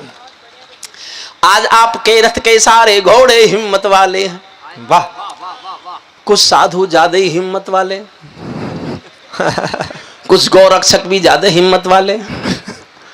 आज आपके रथ के सारे घोड़े हिम्मत वाले हैं, गायत्री के गंगा माँ के गैया के रखवाले हैं। और 2 पंक्तियां पढ़ रहा हूं राजकुमार जी, आपको समर्पित है, जनता को भी समर्पित है। आप सब भाजपा के लोग और भाजपा के खिलाफ बोल रहा हूं, और आप सब ताली बजाएंगे, दावा कर रहा हूं। आज आपके रथ के सारे घोड़े, सच लगे तो तालियां चाहता हूं। आज आपके रथ के सारे घोड़े हिम्मत वाले हैं, गायत्री के गंगा मां के गैया के रखवाले हैं, लेकिन ये भड़कीले भाषण जो जहरीले नारे हैं, ये मोदी सिंहासन के हम दर्द नहीं हत्यारे हैं, ये मोदी सिंहासन के हम दर्द नहीं हत्यारे हैं। सिंहासन का हिस्सा बांटो तुम उसको चाहो जिसको। मैंने जीवन में केवल 2 लोगों के साथ काम किया है पूरे जीवन में। 1975 में जब मैं पढ़ रहा था तब मैंने जयप्रकाश नारायण के आंदोलन में हिस्सा लिया। बुजुर्ग लोग हैं जानते होंगे, मैं जेपी के आंदोलन की कोख से पैदा हुआ कवि हूं। मैंने जयप्रकाश नारायण के आंदोलन में मीसा भोगा है। मैं जेपी के आंदोलन की कोख से पैदा हुआ। 2 चीजें पैदा हुई, जनता पार्टी और हरिओम पंवार। जनता पार्टी का मुझे पता नहीं, हरिओम पंवार बिलासपुर में बैठा हुआ कविता पाठ कर रहा है। वाह। मैं राजनीति में नहीं गया, मुझे आती ही नहीं है। नौकरी लग गई, पढ़ाने चला गया। फिर मैंने एक आदमी के साथ काम किया जो हिंदुस्तान में गरीब आदमी को स्वस्थ रहने की परंपरा सिखाने के लिए अभियान चला रहा है। आज तो लोग उनकी बुराई करते हैं कि ये तो लाला हो गया, साबुन बेचता है, तेल बेचता है। अगर हिंदुस्तान के व्यापारियों ने हिंदुस्तान में अच्छा साबुन बेचा होता तो कोई विदेशी साबुन हिंदुस्तान में बिकने नहीं आया होता। वाह। स्वदेशी के नारे बहुत लगे, काम किसी एक ने करके दिखाया। मैं आज भी उनके साथ काम करता हूं, बोलता हूं, अच्छा लगे समर्थन करना, अच्छा नहीं लगे इसलिए सुन लेना कि मैंने सुनाने का पैसा लिया है। भारत माँ के घर में नया बसंत दिखाई देता है, सिंहासन का हिस्सा बांटो तुम उसको चाहो जिसको, भूल न जाना रामदेव के स्वाभिमान की कोशिश को, जिनके अंदर संघर्षों का एक पुरोधा बैठा है, जिसके अंदर युग परिवर्तन का एक योद्धा बैठा है, जिसने काले धन पर घर घर जाकर अलग जगाया था। बाबा ने परिवर्तन का मौसम अनुकूल बनाया था, बाबा ने कथनी करनी का भेद मिटा कर दिखा दिया, वंशवाद को राजमहल से दूर बिठा कर दिखा दिया, वंशवाद को राजमहल से दूर बिठा कर। और 2 लाइन और पढ़ता हूं साहब, फिर आकाश भर तालियां देखना चाहता हूं। यह माना जाता है कि हिंदुस्तान में कब सम्मेलनों में तालियों के पहाड़ खड़े करने की परंपरा जिन कवियों ने शुरू की उनमें एक छोटा सा कवि मैं भी हूं। अभी मैं इतना बूढ़ा नहीं हुआ कि उस परंपरा को हाथ जिंदा नहीं रख सकूं। मैं फिर 2 पंक्तियां पढ़ूंगा और एक तालियों का पहाड़ देखना चाहता हूं, यह एहसास जीना चाहता हूं कि मैं आज भी तालियों का पहाड़ खड़ा कर सकता हूं। मन करे तो उठाना पहाड़ जैसी तालियां। बाबा ने कथनी करनी का भेद मिटा कर दिखा दिया, वंशवाद को राजमहल से दूर बिठा कर दिखा दिया, स्वामी जी ने पतंजलि को पुनः जिला कर दिखा दिया, पेट हिलाने वाले ने सरकार हिला कर दिखा दिया, पेट हिलाने वाले ने। वाह वाह वाह वाह वाह वाह वाह। पेट हिलाने वाले ने सरकार हिला कर दिखा दिया। बहुत खूब। और कविता की सबसे अच्छी लाइन सुनना, जब जब कोई शहंशाह भी टकरा गया फकीरों से। वाह। 4 जून की रात याद कीजिए जब सोती हुई महिलाओं पर लाठीचार्ज हुआ था। जब जब कोई शहंशाह भी टकरा गया फकीरों से, शिकवा करता हुआ मिला है अपनी भाग्य लकीरों से, शिकवा करता हुआ मिला है अपनी भाग्य लकीरों से। जब चाणक्य शिखा खुलती है नंद वंश कट जाते हैं, मैं चंद्र बरदाई कुल का धर्म नहीं बिकने दूंगा, कविता का सिंहासन से संग्राम नहीं रुकने दूंगा, कविता का सिंहासन से संग्राम।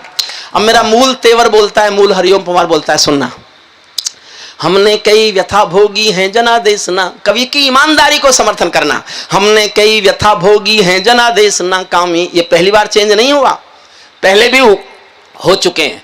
हमने कई व्यथा भोगी हैं जनादेश ना कामी की, ये परिवर्तन चढ़ ना जाए भेंट कहीं बदनामी की। जिंदा कौमें कभी झूठ की जय जयकार नहीं करती, भीगी पल के सिंहासन वालों को प्यार नहीं करती, झोपड़ियों की पीड़ा को जो भी दरबार नहीं सुनता, उसका भाषण लाल किला भी बारंबार नहीं सुनता, उसका भाषण लाल किला भी बारंबार नहीं सुनता, उसका भाषण लाल किला भी बारंबार नहीं सुनता। इस सवाल का उत्तर क्या है मैं किसको समझाऊं क्या, मेरी समझ नहीं आया तो जनता को बतलाऊं क्या, सत्ताधीशों के अधरों पर पहरा क्यों हो जाता है, कभी कभी सिंहासन गूंगा बहरा क्यों हो जाता है, कभी कभी सिंहासन गूंगा बहरा क्यों हो जाता है। मैं चारण हूं चौराहों पर आंख लाल कर पूछूंगा, कवि जो कह सकता है इससे अधिक तो नहीं कह सकता साहब, इससे अधिक नहीं कह सकता। मैं पराकाष्ठा तक जा रहा हूं, सुनना। और हौसला बढ़ाना मेरा। मैं चारण हूं चौराहों पर आंख लाल कर पूछूंगा, सिंहासन के गिरेबान में हाथ डाल कर पूछूंगा, जो भूखों के लिए किए हो काम बता दो मोदी जी, काले धन के गद्दारों के नाम बता दो मोदी जी, काले धन के गद्दारों के नाम बता दो मोदी। मेरी चीखें संसद की दीवारों से टकराएंगी, मेरी चीखें संसद की दीवारों से टकराएंगी, मैं जनता की मांगों की आवाज नहीं घुटने दूंगा, कविता का सिंहासन से संग्राम नहीं रुकने दूंगा, कविता का सिंह। अंतिम छंद सुनना साहब, मैंने जिसके लिए कविता लिखी है। ये सौगंध तुम्हारी है मैं देश नहीं बिकने दूंगा। वाह। मैंने अंतिम छंद के लिए कविता लिखी, जो बहुत शुद्धी लोग हैं, शुद्ध कविता सुनने आए वो सुने। इसके बाद जो कहेंगे, जब तक कहेंगे मैं सुनाऊंगा, लेकिन बीच में उठिए नहीं। बस मुझे ऐसा लगता है कि जैसे संसद यही है, ये ऐसा होता है पार्लियामेंट में, जिसका मन करे उठ के चला जाओ। वो एक ऐसी जगह है जहां सब बोलते हैं और कोई भी नहीं सुनता। ये सौगंध तुम्हारी है मैं देश नहीं बिकने दूंगा, देश नहीं मिटने दूंगा, मैं देश नहीं झुकने दूंगा, है मेरा विश्वास कभी सौगंध नहीं तोड़ोगे तुम, भारत माँ की सेवा का अनुबंध नहीं छोड़ोगे तुम, ऐसा कुछ कर जाओ पूरा देश देखता रह जाए, देश नहीं भूमंडल का प्रवेश देखता रह जाए, ऐसा कुछ कर जाओ पूरा देश देखता रह जाए, देश नहीं भूमंडल का पर। क्या कर जाओ साहब, 12 लाइन सुनना। जनता की ओर से भारत सरकार को सुना रहा हूं, कोई भी सरकार मेरी ये मांग पूरी कर दे, मैं हिमालय चला जाऊं, कविता लिखना छोड़ दूं। एक एक मांग, एक एक लाइन, एक एक लाइन में एक एक मांग है। मैं जानना चाहता हूं आप इनको पूरी कराना चाहते हैं कि नहीं कराना चाहते। ऐसा कुछ कर जाओ पूरा देश देखता रह जाए, देश नहीं भूमंडल का प्रवेश देखता रह जाए। पहली मांग, संसद को गुंडों से दागी चेहरों से खाली कर दो। वाह। इतनी तालियों से नहीं होगी साहब, करानी है तो और बजाओ। संसद को गुंडों से दागी चेहरों से खाली कर दो, भूखे मरते हुए किसानों के घर खुशहाली भर दो, भूखे मरते हुए किसानों के घर खुशहाली भर दो। और तीसरी मांग में देखना चाहता हूं कितना जोश दिखाते हैं आप। भूखे मरते हुए किसानों के घर खुशहाली भर दो, कश्मीर में भारत मां की जयकारों के स्वर दे दो, कश्मीर में भारत मां की जयकारों के स्वर दे दो, लाल चौक पर भारत मां की जयकारों के स्वर दे दो, हर विस्थापित कश्मीरी पंडित को उसका घर दे दो, हर विस्थापित कश्मीरी पंडित को उसका घर दे दो, खेलों को नेताओं से पूंजीपतियों से मुक्त करो। वाह। ये शरद पवार कब तक क्रिकेट खेलेगा? खेलों को नेताओं से पूंजीपतियों से मुक्त करो, माँ बहनों बेटी का जीना स्वाभिमान से युक्त करो, झोपड़ियों को मत सिखलाओ तौर तरीका जीने का, उन्हें मैसर कर दो केवल अच्छा पानी पीने का, उन्हें मैसर कर दो केवल अच्छा पानी पीने का, नंगे बदन लिए फिरते हैं ख्वाहिश एक लंगोटी की, खाली पेट लिए बैठे हैं उम्मीदें 2 रोटी की, कहीं भूख से कोई बच्चा मर ना जाए याद रहे, 10 करोड़ भूखी पीढ़ी की याद तुम्हें फरियाद रहे, तुम चाहो तो भारत के घर घर को देवालय दे दो, लेकिन सबसे पहले झोपड़ियों को शौचालय दे दो, लेकिन सबसे पहले झोपड़ियों को शौचालय दे दो, ऐसा कुछ कर जाओ पूरा देश देखता रह जाए, देश नहीं भूमंडल का प्रवेश। अंतिम पंक्तियां सुनना साहब, 20 साल के रिश्ते हैं तो एक छोटा सा पक्षपात तो मैंने भी कर लिया है, एक आखिरी लाइन में बस, बाकी सुनना। ऐसा कुछ कर जाओ पूरा देश देखता रह जाए, देश नहीं भूमंडल का प्रवेश देखता रह जाए, ऐसा लगे कि सबका साथ तुम्हारे दिल की इच्छा है। अगर मोदी जी और योगी जी ये सिद्ध कर दें कि सबका साथ सबका विकास ही तुम्हारे दिल की बात है, तो 19 भी तुम्हारा और 24 भी तुम्हारा। वाह। ये कवि बोल रहा है, लेकिन ये ऐसा लगे कि सबका साथ सबका विकास ही एकमात्र लक्ष्य। तब सुनना, ऐसा लगे कि सबका साथ तुम्हारे दिल की इच्छा है, सामाजिक सद्भाव तुम्हारी सबसे कड़ी परीक्षा है। सामाजिक सद्भाव, अंतिम एक एक लाइन मन से सुनना साहब। सामाजिक सद्भाव तुम्हारी सबसे बड़ी परीक्षा है। ऐसा लगे कि गुजराती बेटा गांधी का सपना है। ऐसा लगे कि गुजराती बेटा गांधी का सपना है। ऐसा लगे कि भारत का सरपंच हमारा अपना है। ऐसा लगे कि सवा अरब की आबादी का दमखम हो। ऐसा लगे कि भारत की सब तहजीबों का संगम हो। ऐसा लगे कि देशद्रोहियों को तुमने ललकार दिया। ऐसा लगे कि भारत माँ का हर दुश्मन धिक्कार दिया। ऐसा लगे कि काले धन का पूरा खेल हिल गया है। ऐसा लगे कि दिल्ली को सरदार पटेल मिल गया है। ऐसा लगे कि दिल्ली को, वाह वाह वाह वाह वाह वाह। और सुनोगे साहब? अच्छा, तुम्हें आज कोई काम नहीं है अपने घर? अच्छा ठीक है, मुझे तो कोई कष्ट नहीं, मैं सुनाता हूँ। पर बीच में उठे नहीं कोई, 2-3 लोग उठे, मैं बीच में बोला नहीं। हाँ पहले उठ सकते, बिल्कुल पहले तो उठते हैं। पहले तो आपको सबको उठ जाना चाहिए था इस समय। सुनिए, जिनको बहुत जरूरी जाना चले जाएं। मैं एक करगिल के शहीदों पर कविता सुना देता हूँ। अच्छा, मेरा मन तो आज गजेंद्र के गीत सुन के गीत सुनाने का भी हो रहा है, जो मैं मंचों पर कभी नहीं पढ़ता। आज पढ़ दो? हाँ दादा बिल्कुल, स्वागत है। एक गौरी बिटिया भी कह रही है, प्रखर भी कह रहा है। तालियां तालियां हो जाए सबकी। पीछे के लोग आगे आ जाए जी। अच्छा ठीक है, हम आभारी हैं चेयरमैन साहब के, वो इतना समय बैठे।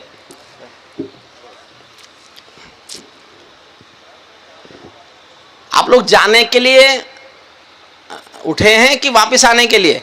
नहीं, कुछ रासायनिक क्रियाएं जोर मारती। तो पीछे के लोग आगे आ जाएं। मैं आज जीवन का वो सुनाता हूं जो मैं मंचों पर कभी नहीं सुनाता। आ जाइए, आगे आ जाइए सब। ये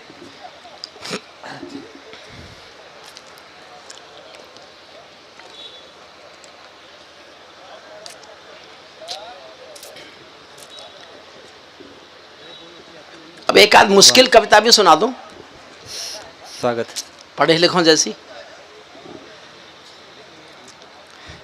देखो, हमें तो ये आता है जब उठाना हो। आपको तो एक ऐसी कविता सुना दो जो आपकी समझ में नहीं आए।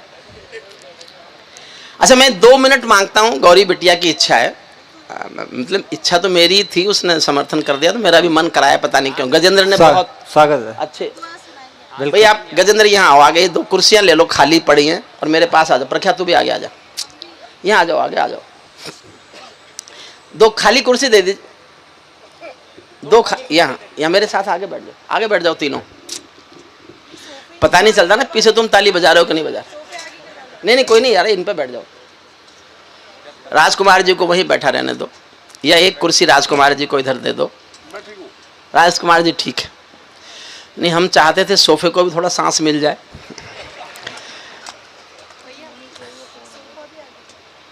अरे एक कुर्सी और लेके बैठ जाओ ना। चलो कोई नहीं, सुनिए, मैं गीत सुना रहा हूं, लेकिन ये तीनों और आप में से कोई भी मुझसे नहीं पूछेगा कि मैंने कब लिखा, क्यों लिखा और किसके लिए लिखा। ये शर्त स्वीकार हो तो सुनाऊं, स्वीकार है तो ताली बजा के बताओ। ठीक, आगे आ जाओ। इसके बाद एक अच्छी सी कविता है मेरी संविधान पर, वो सुना दूंगा। भूख सुना दूंगा, करगिल के शहीदों से समाप्त करेंगे जी।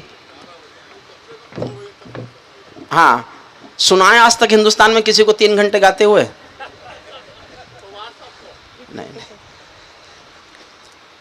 तुम रूठे युग बीत गए, गीत की तरह सुनना। गजेंद्र तुमको समर्पित करता हूं। तुम रूठे युग बीत गए, दर्द उदासी आज भी है। तुम रूठे युग बीत गए, दर्द उदासी आज भी है। तन हीरे मोती पहने मन सन्यासी आज भी है। तुम रूठे युग बीत गए, एक घड़ी तू मैं अगले पल पल के सावन। एक घड़ी तू मैं अगले पल पल के सावन। रोज गिले शिकवे करता एक आता है, फिर वो क्यों खो जाता है।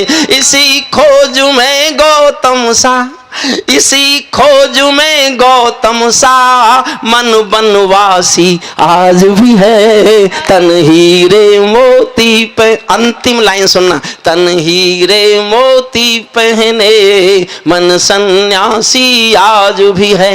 जिस ज्वाला की भेंट चढ़ी बची कोई उम्मीद नहीं, अब वो आग नहीं दिखे ऐसी कोई नींद नहीं। सपनों में भी जलने का मन अभ्यासी आज भी है। तन हीरे मोती पहने मन। आपसे ज्यादा धैर्यवान श्रोता मैंने दुनिया में नहीं देखे। मैंने ये गीत केवल इसलिए सुनाया मैं आपके धैर्य की परीक्षा लूं कि आप कितने धैर्यवान हैं। पास मुझे अब ये शक हुआ कि आप यहां इसलिए बैठे हैं कि आपका संकट ये है कि इस समय जाएं कहां। सुनिए, मैं एक संविधान पर कविता सुनाता। हुजूर वापस आ जाओ, मणिपुर में मंत्री बनवा दूंगा आप जो उठेगा। लेकिन मैंने 20-22 साल संविधान पढ़ाया।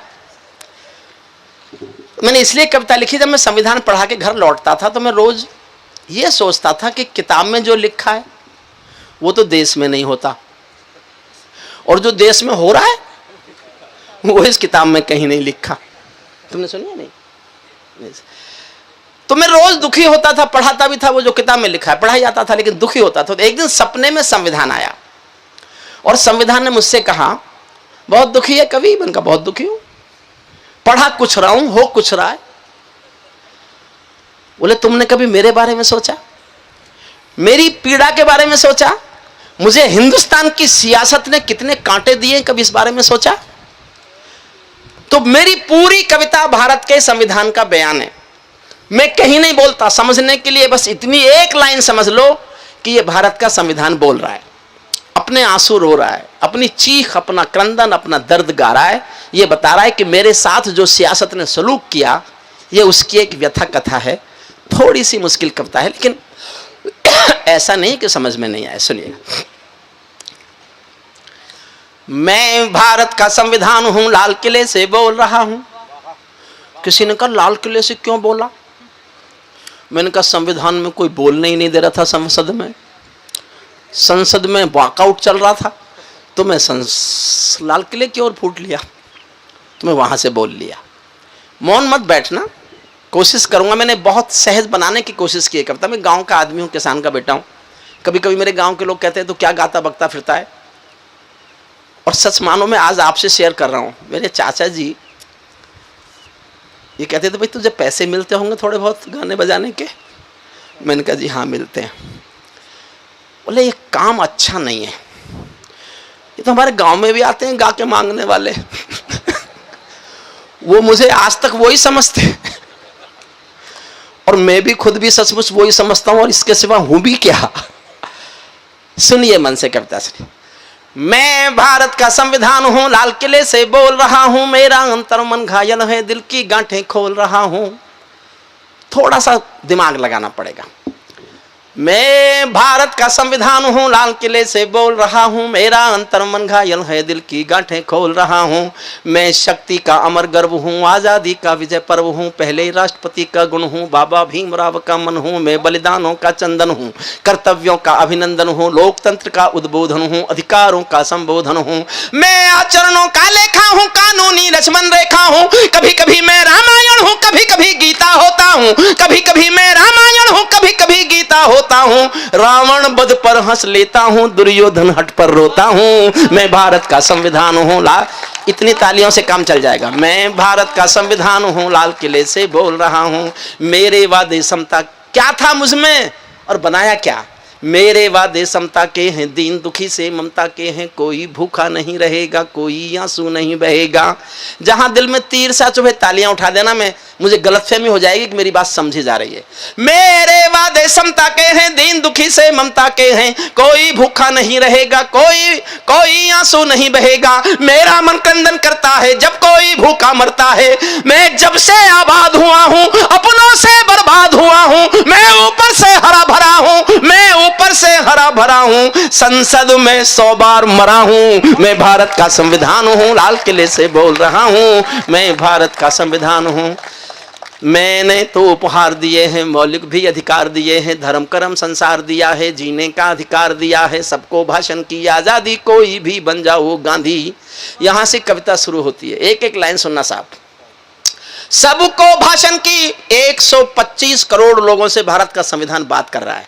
सबको भाषण की आजादी, कोई भी बन जाओ गांधी, लेकिन तुमने अधिकारों का, एक एक लाइन पर मन मांगता हूं, लेकिन तुमने अधिकारों का मुझ में लिखे उपचारों का ये कैसा उपयोग किया है, सब नाजायज भोग किया है। मेरा यूं अनुकरण किया है, मेरा यूं अनुकरण किया है, जैसे सीता हरण किया है। मैं भारत का संविधान हूं, लाल किले से बोल रहा हूं, मैं भारत का संविधान हूं।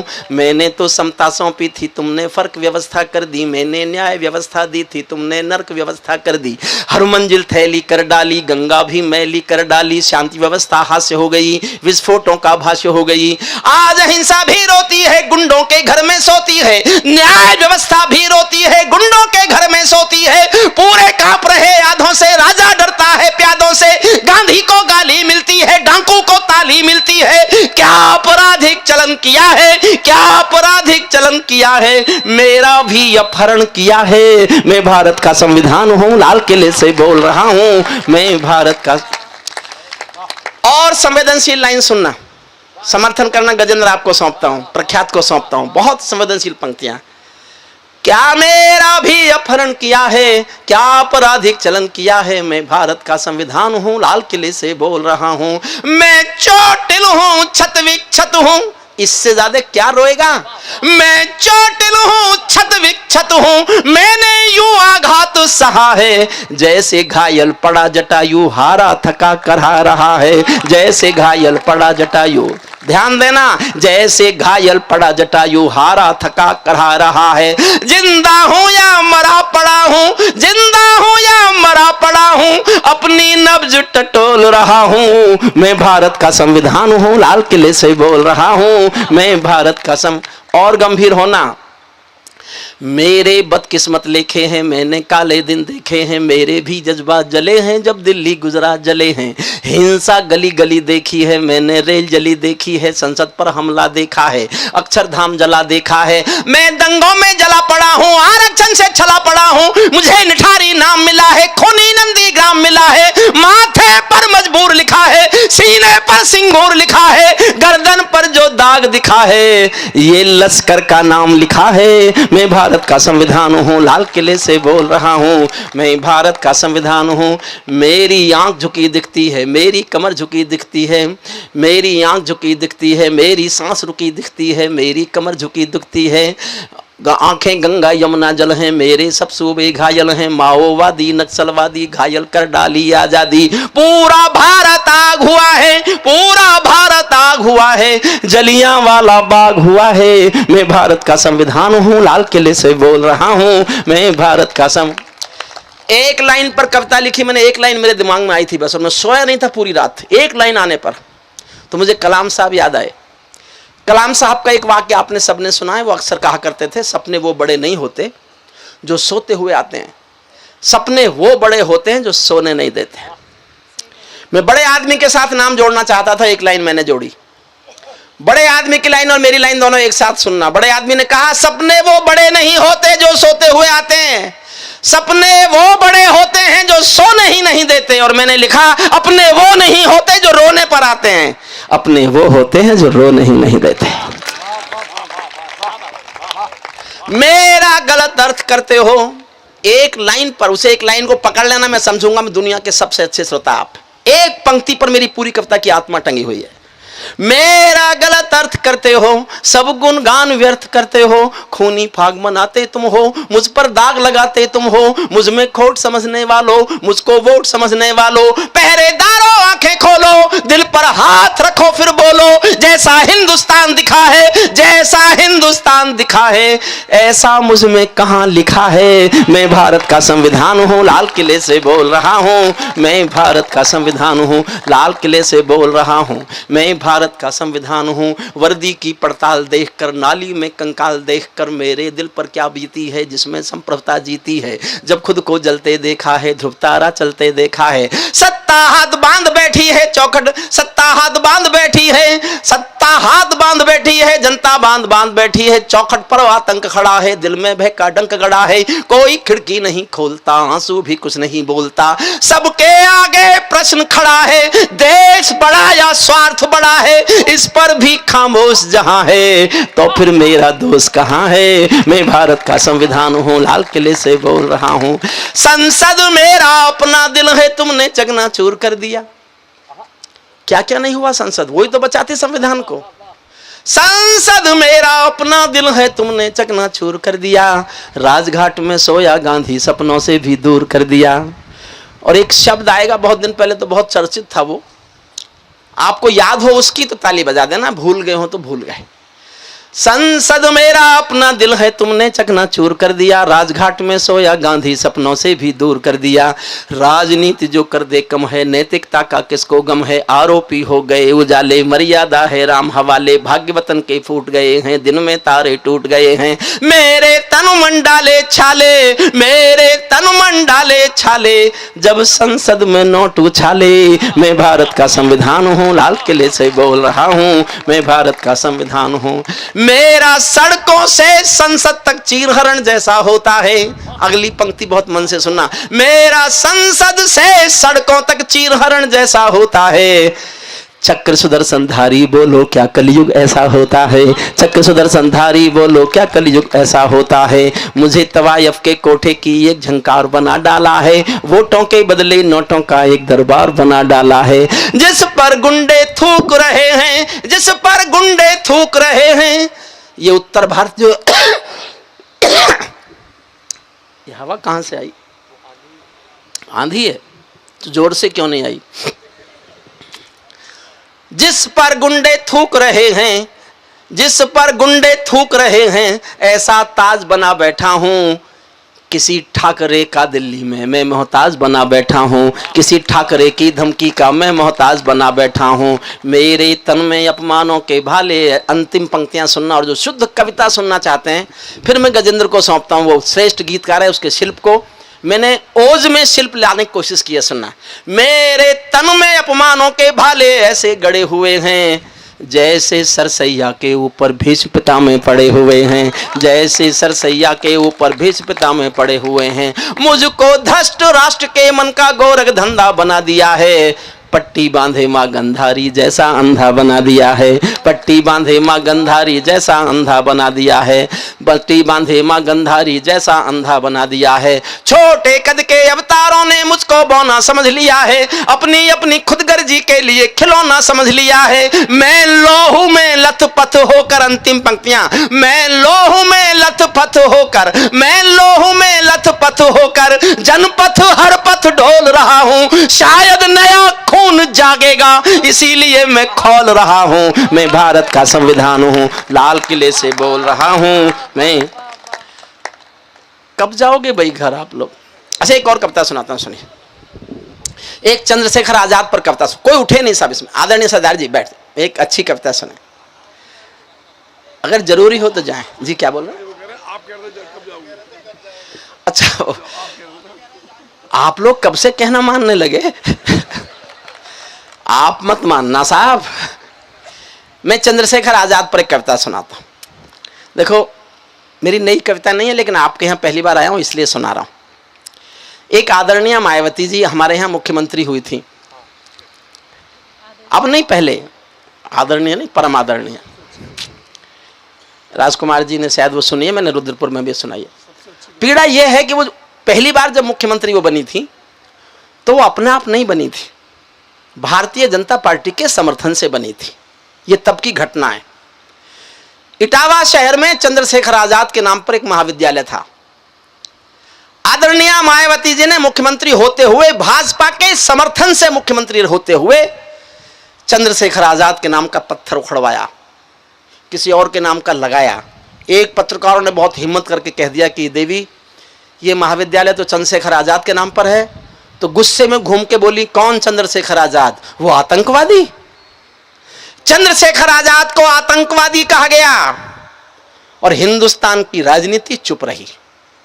भानु प्रताप शुक्ल ने जनसत्ता में लेख लिखा, पूरे पेज का लेख था। मैं हरिद्वार में था, मैं पढ़ते पढ़ते रोता रहा। लेकिन मैंने सोचा भारतीय जनता पार्टी के समर्थन से है, या तो माफी मांगेंगी वरना भारतीय जनता पार्टी इस्तीफा दिलाएगी। कुछ भी नहीं हुआ, चर्चा ही नहीं हुई। मैं उन दिनों वाजपेयी साहब से मिलता था, अडवाणी जी से मिल लेता था। मैं दोनों के पास गया कि आपके समर्थन से कोई मुख्यमंत्री चंद्रशेखर आजाद को आतंकवादी बताएगा? दोनों नहीं बोले, दोनों चुप रहे। जब मैंने वाजपेयी साहब को ज्यादा कुरेदा तो धीरे से ये कह दिया, क्या इस पर हम सरकार गिरा दें? मैंने कहा आप चुप रहिए, आपकी कोई मजबूरी होगी, मेरी कोई मजबूरी नहीं है। मैं एक कविता लेके जनता के बीच जा रहा हूं। और मैं उन्हीं दिनों एक कविता लेके जनता के बीच आ गया। आज भी वो इसलिए प्रासंगिक है, हिंदुस्तान में शहीदों का सम्मान कम होता कम है, अपमान ज्यादा होता है। हम नहीं कहते आप उनका सम्मान कीजिए, बस हम ये कहना चाहते हैं हमारे शहीदों का अपमान मत कीजिए, मत कीजिए। एक कविता सुनाता हूं मैं, उस समय कविता है, और इसके बाद सरदार जी के पीछे पीछे सब जाना। जैसे उन्होंने मेरा कहना माना ऐसे सब मान जाना। या करगिल और सुन लेना इसके बाद सुन। अच्छा, ये तीनों भी ये सोच रहे हैं कि कब प्राण छूटे। मन तो मेरा भी करता है झूमू नाचूं गाऊं में, मन तो मेरा भी करता है झूमू नाचूं गाऊं में, आजादी की सौगातों पर सौ सौ गीत सुनाऊं मैं, लेकिन शबनम वाला वातावरण कहाँ। तालियां बजाते रहोगे तो जब तक बजाते रहोगे तब तक सुनाता रहूंगा। देखो एक बात समझ लो, हरिओम पंवार कोई कवि है ही नहीं। हरिओम पंवार एक आग का नाम हुआ था। ऐसी आग का नाम हरिओम पंवार है जिसको छुओगे तो जलोगे भी तुम, और छू नहीं सके तो छूने के लिए बहुत साल तरसोगे भी तुम। उन्होंने बिलासपुर में 40 साल बाद आया, मैंने 40 साल पहले कवि हो गया था मैं। मन तो मेरा भी करता है झूमू नाचूं गाऊं में, आजादी की सौगातों पर सौ सौ गीत सुनाऊं मैं, लेकिन शबनम वाला वातावरण कहां से लाऊं मैं, मेघ मल्हारों वाला अंतःकरण कहां से लाऊं मैं दामन में दर्द तुम्हारे अपने लेकर बैठा हूं, आजादी के टूटे फूटे सपने लेकर बैठा हूं, घाव जिन्होंने भारत माता को गहरे दे रखे हैं, उन लोगों को जेड सुरक्षा के पहरे दे रखे हैं, उन लोगों को जेड सुरक्षा के पहरे दे रखे हैं, जो भारत को बर्बादी की हद तक लाने वाले हैं, वे ही स्वर्ण जयंती का पैगाम सुनाने वाले हैं, वे ही स्वर्ण जयंती का पैगाम सुनाने वाले हैं। आजादी लाने वालों का तिरस्कार तड़फाता है, बलिदानी पत्थर पर थूका बार बार तड़फाता है, इंकलाब की बलबेदी भी जिससे गौरव पाती है, आजादी में उस शेखर को भी गाली दी जाती है। आजादी, ये शहीदों का सम्मान कीजिए आप। आजादी में उस शेखर को भी गाली दी जाती है। मैं दिनकर की परंपरा का चारण हूँ, भूषण की शैली का अल्प उदाहरण हूँ, इसीलिए मैं दरबारों के गीत नहीं गा सकता हूँ, मैं पीड़ा की चीखों में संगीत नहीं ला सकता हूँ, मैं पीड़ा की चीखों में संगीत। मेरा दर्द सुनना और अपनी तालियां जोड़ना, इससे बढ़कर और शर्म की बात नहीं हो सकती थी। पत्थर बदल दिया, कोई मुख्यमंत्री चंद्रशेखर आजाद के नाम का पत्थर बदल दे, इससे बढ़कर और शर्म की बात नहीं हो सकती थी। आजादी के परवानों पर घात नहीं हो सकती थी। कोई बलिदानी शेखर को आतंकी कह जाता है, पत्थर पर से नाम हटाकर कुर्सी पर रह जाता है, पत्थर पर से नाम हटाकर कुर्सी पर रह जाता है। गाली की भी कोई सीमा है, कोई मर्यादा है, ये घटना तो देशद्रोह की परिभाषा से ज्यादा है। मेरी आंखों में पानी है, सीने में चिंगारी है, राजनीति ने कुर्बानी के दिल पर ठोकर मारी है। सारे वतन पुरोधा चुप थे, कोई कहीं नहीं बोला। मेरी पीड़ा यह है, सियासत में किसी ने बयान नहीं दिया क्योंकि किसी का वोट बैंक से मतलब नहीं था। लेकिन मैंने कल्पना यह की कि जिन शहीदों ने आकाश में सुना होगा कि आज एक हमारे साथी को आतंकवादी कहा जा रहा है, उन पर क्या गुजरी होगी। इस सौंदर्य को जीना मेरे साथ। इस कविता का यही सौंदर्य है कि उन शहीदों की आत्मा पर क्या गुजरी होगी। वो कहीं सुन रहे होंगे कि आज उत्तर प्रदेश में जिनके लिए हम शहीद हुए, उनको सरकार में बैठे लोग, राजनीति पर बैठे लोग, मुख्यमंत्री की कुर्सी पर बैठे लोग आतंकवादी बता रहे हैं। तब सुनना। सारे वतन पुरोधा चुप थे, कोई कहीं नहीं बोला, लेकिन कोई ये ना समझे कोई खून नहीं खोला। सुनकर बलिदानी बेटों का धीरज डोल गया होगा, मंगल पांडे फिर शोणित की भाषा बोल गया होगा, मंगल पांडे फिर शोणित की भाषा बोल गया होगा। सुनकर हिंद महासागर की लहरें तड़प गई होंगी, शायद बिस्मिल की गजलों की बहरें तड़प गई होंगी। नील गगन में कोई पुच्छल तारा टूट गया होगा, अशफाकुल्ला की आंखों में लावा फूट गया होगा, अशफाकुल्ला की आंखों में लावा फूट गया होगा। भारत मां पर मरने वाला टोला भी रोया होगा, आजादी का रंग बसंती चोला भी रोया होगा। चुपके चुपके रोया होगा संगम तीरथ का पानी, आंसू आंसू रोई होगी धरती की चुनरदा। फिर प्यार चाहता हूं आपका। चुपके चुपके रोया होगा संगम तीरथ का पानी, आंसू आंसू रोई होगी धरती की चुनरधानी। एक समंदर रोई होगी भगत सिंह की कुर्बानी। क्या ये ही सुनने की खातिर फांसी झूले सेनानी, क्या ये ही सुनने की खातिर फांसी झूले। गुस्सा बहुत था साहब। बरसात हो रही थी, मैं हरिद्वार में गंगा के किनारे बैठा था बारिश में। मुझे नहीं पता ये मेरी आंखों में आंसू हैं कि पानी बारिश का है। मैंने 4 लाइन लिखी। अपने गुस्से को कैसे दिखाया। गुरु गोविंद जी के बेटे बैठे, उनसे ज्यादा बहादुर कौम में किसी को मानता नहीं हूं, उनके सामने पढ़ रहा हूं। अगर आपको लगे मुझे गुस्सा दिखाने का हक था तो मुझे बहुत प्यार दे के भेजना यहां से।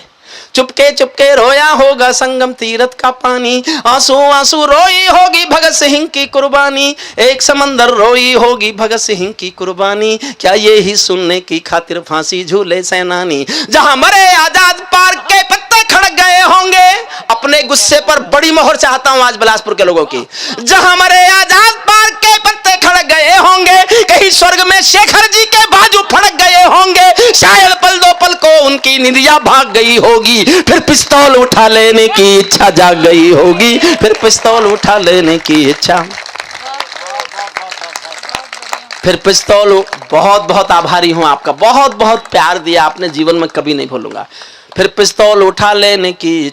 शेखर पर 1 मिनट सुनना। जब मैंने कविता लिखनी शुरू की तो मैंने पढ़ा उनके बारे में। बहुत बातें आप सब जानते हो, लेकिन 2 बातें वो बता रहा हूं जो आप नहीं जानते। 780 पुलिस वाले इसलिए थे अंग्रेजों की फौज में कि वो शेखर को पहचान लें। केवल इसलिए नौकरी दी गई थी उनको कि वो शेखर को पहचाने, बस 780 लोगों को। और साहब उनको पढ़ते पढ़ते एक वाक्य मैंने ऐसा पढ़ा जैसा दुनिया में किसी क्रांतिकारी के जीवन में पढ़ने को नहीं मिलता। गरीब माँ बाप का बेटा था चंद्रशेखर आजाद, इकलौता था, कोई भाई बहन नहीं था। मध्य प्रदेश में झाबुआ जिले में भावरा गांव में रहते थे उनके माता पिता। वो खजाने लूटते थे सरकारी आजादी के आंदोलन के लिए। वो पैसा जिस संदूक में होता था उसकी चाबी चंद्रशेखर आजाद के पास रहती थी। एक बार उनकी गांव के कुछ लोग आए और आके कहा, तुम जानते हो आजाद, तुम्हारे माँ बाप के पास खाने को रोटी नहीं है, भूखे मरने की नौबत है, कम से कम इस संदूक में तो इतना पैसा घर भेजो कि तुम्हारे माँ बाप रोटी तो खा लें।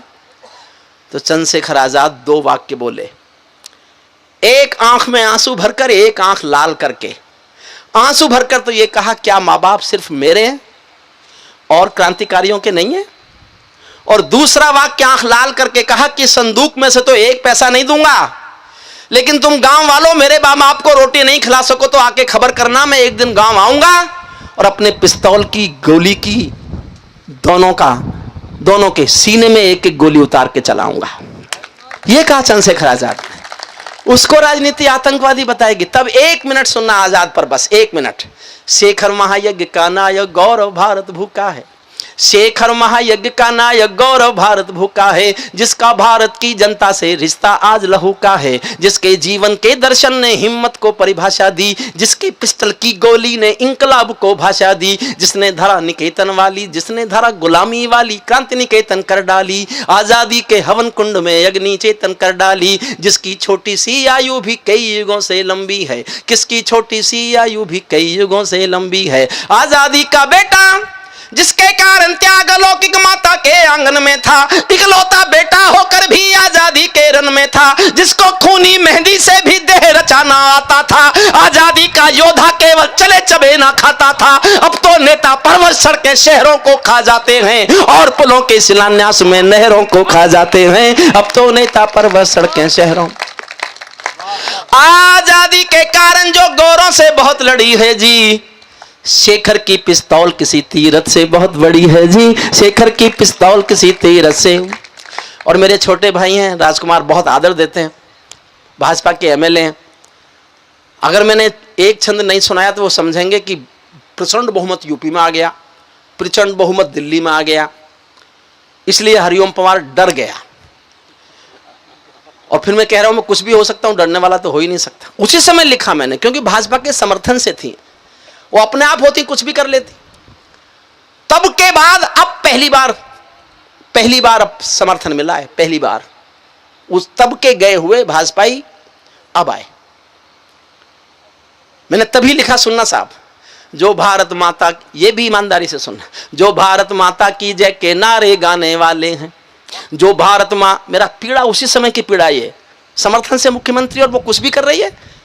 जो भारत माता की जय के नारे गाने वाले हैं, राष्ट्रवाद की गरिमा गौरव ज्ञान सिखाने वाले हैं, जो राष्ट्रवाद की गरिमा गौरव ज्ञान सिखाने वाले हैं, जो छोटी छोटी बातों पर संसद में अड़ जाते हैं, श्री राम मुद्दे पर सड़कों पर लड़ जाते हैं, 60 दिनों तक स्वर्ण जयंती रथ लेकर जो घूमे थे, आजादी की यादों के पत्थर पूजे थे, चूमे थे, इस घटना पर चुप बैठे थे, सबके मुंह पर ताले थे, तब गठबंधन तोड़ा होता जो तुम हिम्मत वाले थे, तब गठबंधन तोड़ा होता जो तुम हिम्मत। और तालियां चाहता हूं साहब, 2 लाइन और सुनना, और समर्थन चाहता हूं बड़ा। तुम सत्ता में शामिल थे, तब गठबंधन तोड़ा होता, इस घटना पर चुप बैठे थे, सबके मुंह पर ताले थे, तब गठबंधन तोड़ा होता जो तुम हिम्मत वाले थे। तुम सत्ता में शामिल थे, 2 टूक डांट भी सकते थे, तुम सत्ता में शामिल थे, 2 टूक डांट भी सकते थे, जो जीभ शहीदों पर थूके वो जीभ काट भी सकते थे।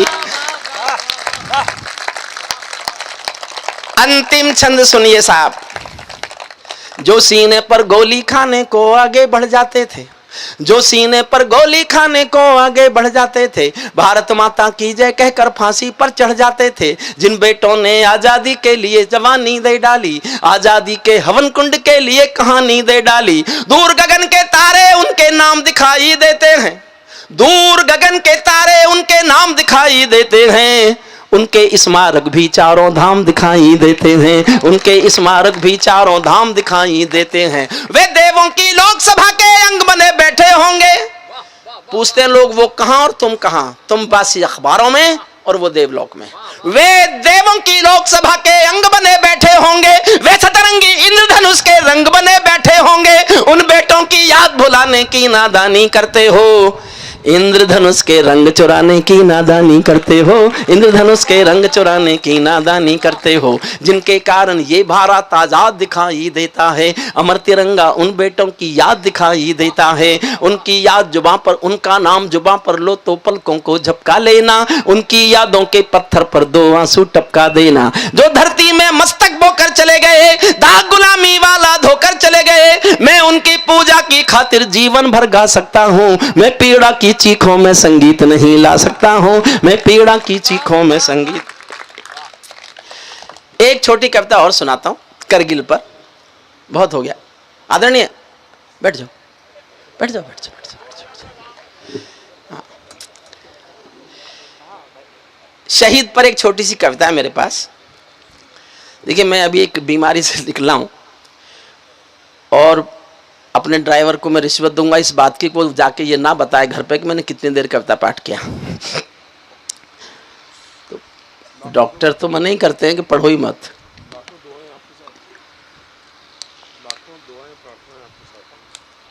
बिल्कुल साहब, राजकुमार जी आप विश्वास कीजिए, जिन दिनों में बहुत संक्रमण काल में था, जीवन मौत के बीच था, मुझे होश नहीं था, डॉक्टर कह चुके थे कि बच भी सकता है मर भी सकता है, उस समय मुझे सिर्फ हिंदुस्तान में अपने कविता पाठ के समय लोगों की तालियां और जिन गरीब बच्चों को मैं पढ़ाता हूं उनकी दुआएं याद आती थी और मुझे कुछ याद नहीं आता था, मेरे घर का कोई याद नहीं आता था मुझे। मैंने शादी नहीं की, मैं 850 गरीब बच्चे पढ़ाता हूं इस समय। मेरे पास एक बड़ी नौकरी रही, मैं प्रोफेसर रहा यूनिवर्सिटी का, और महंगा भी कभी माना जाता हूं हिंदुस्तान का, लेकिन मेरे पास अपनी झोपड़ी भी नहीं है, कॉलेज के दिए मकान में रहता हूं। मैं उन गरीब बच्चों की आंखों में अपना घर तलाशता हूं, मैं जिन मासूमों को पढ़ा के कुछ लायक बनाना चाहता हूं। मेरी कोई महत्वाकांक्षा जीवन की है ही नहीं। आप भी चाहें तो, सीडी तो खत्म हो गई, एक यहां मेरी कुछ किताब हैं, आप किताब लेना चाहें तो कुछ लूज सीडीज हैं, सीडीज उसके साथ फ्री मिलेगी, वो पैसा सब उस ट्रस्ट में जाता है। एक 8111 गाड़ी होगी यहाँ, इनोवा क्रिस्टा, अगर मेरा ड्राइवर सुन रहा हो तो वो इंस्टॉल कर लेगा कहीं। मुझे और पढ़ना चाहते हैं तो सीडी फ्री है, किताब जो किताब खरीदेगा उसको, ऐसा नहीं कहिएगा हमें किताब नहीं चाहिए सीडी दे दो।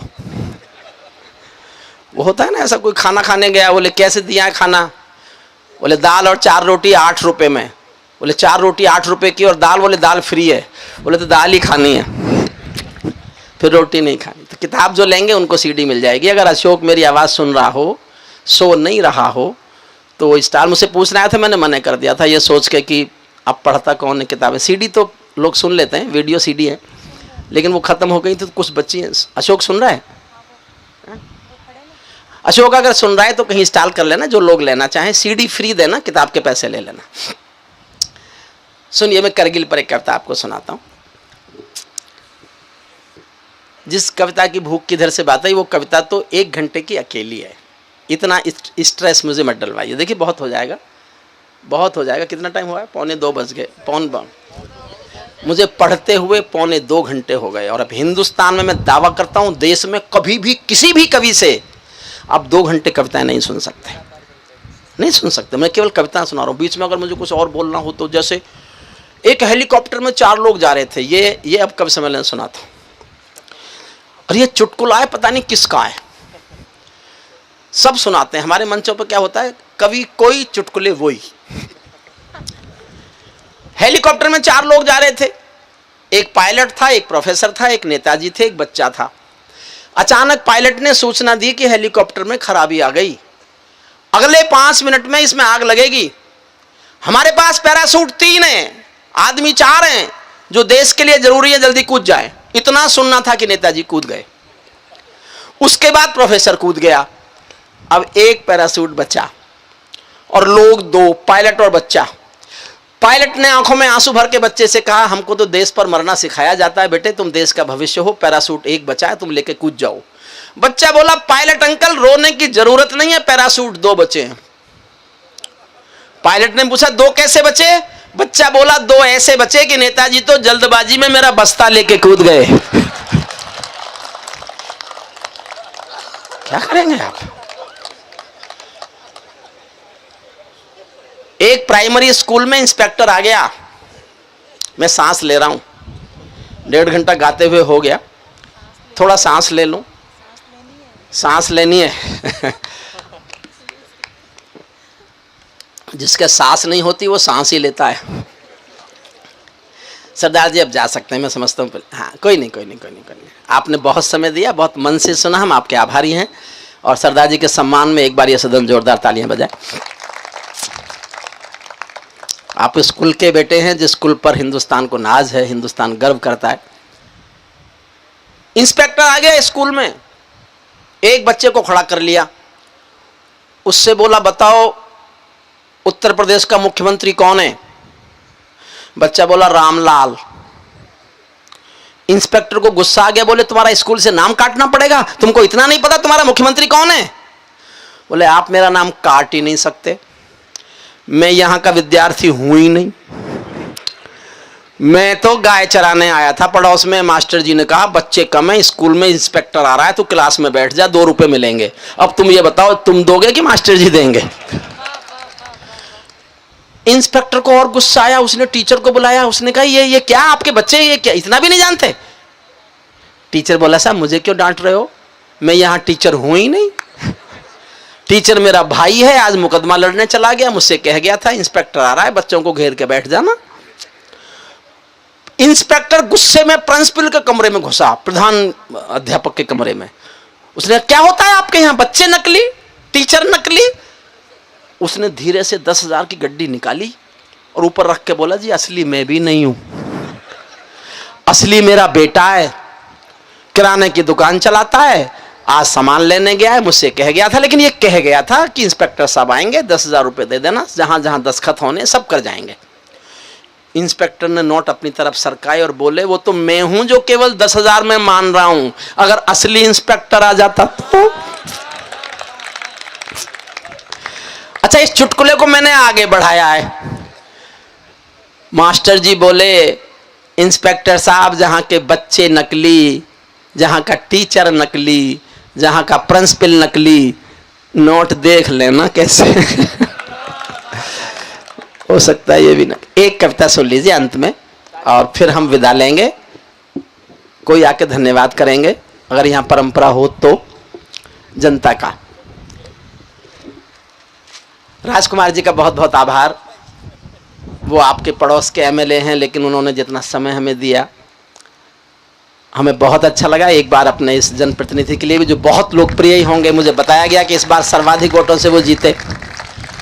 और जब नतीजे आए थे मैं तो सोच रहा था कि ठकराल राजकुमार जी मुझे मंत्री के रूप में मिलेंगे, और मैं आशा करता हूं, दुआ दे के जाता हूं कि वो बहुत जल्द हमें मंत्री के रूप में मिलें। लेकिन हरिओम पवार को सुनने के लिए खुद पैसे खर्च करें, बिलासपुर वालों के पैसे के बल पे ना सुने। हाँ, ऐसा नहीं मुझे बुलाते हैं, मैं ही नहीं आ पाता किसी कारणों से, कभी गैर हाजिर, कभी कुछ कभी कुछ। ये तो मैं हंसी में इसलिए कह रहा हूं कि मुझ पे हंसना इतना ही आता है बस। मैं तैयार ही हूं, मैं तो सब अक्टूबर तक कहो तो मैं रुद्रपुर ही रह लेता हूं। पर आप मंत्री बन के चले जाओगे तब तक हम दुआ करते हैं। अंतिम कविता सुन लीजिए। देखिए, मेरठ में कैप्टन मनोज तलवार जो मेरे कॉलेज का विद्यार्थी था, उसका शव जिस दिन आया करगिल के युद्ध में, तो मैंने बहुत दूर से पीछे से शव यात्रा में वो देखा। बहुत लंबी लाइन, बहुत भीड़ थी, मैं बहुत पीछे खड़ा था, आंखें गीली थी। मैंने एक छोटी सी कविता लिखी, वो सुन लीजिए। कविता के नाम पर मेरे पास सबसे अच्छा वही है। देखिए, हमारा संवादिक संकट क्या है?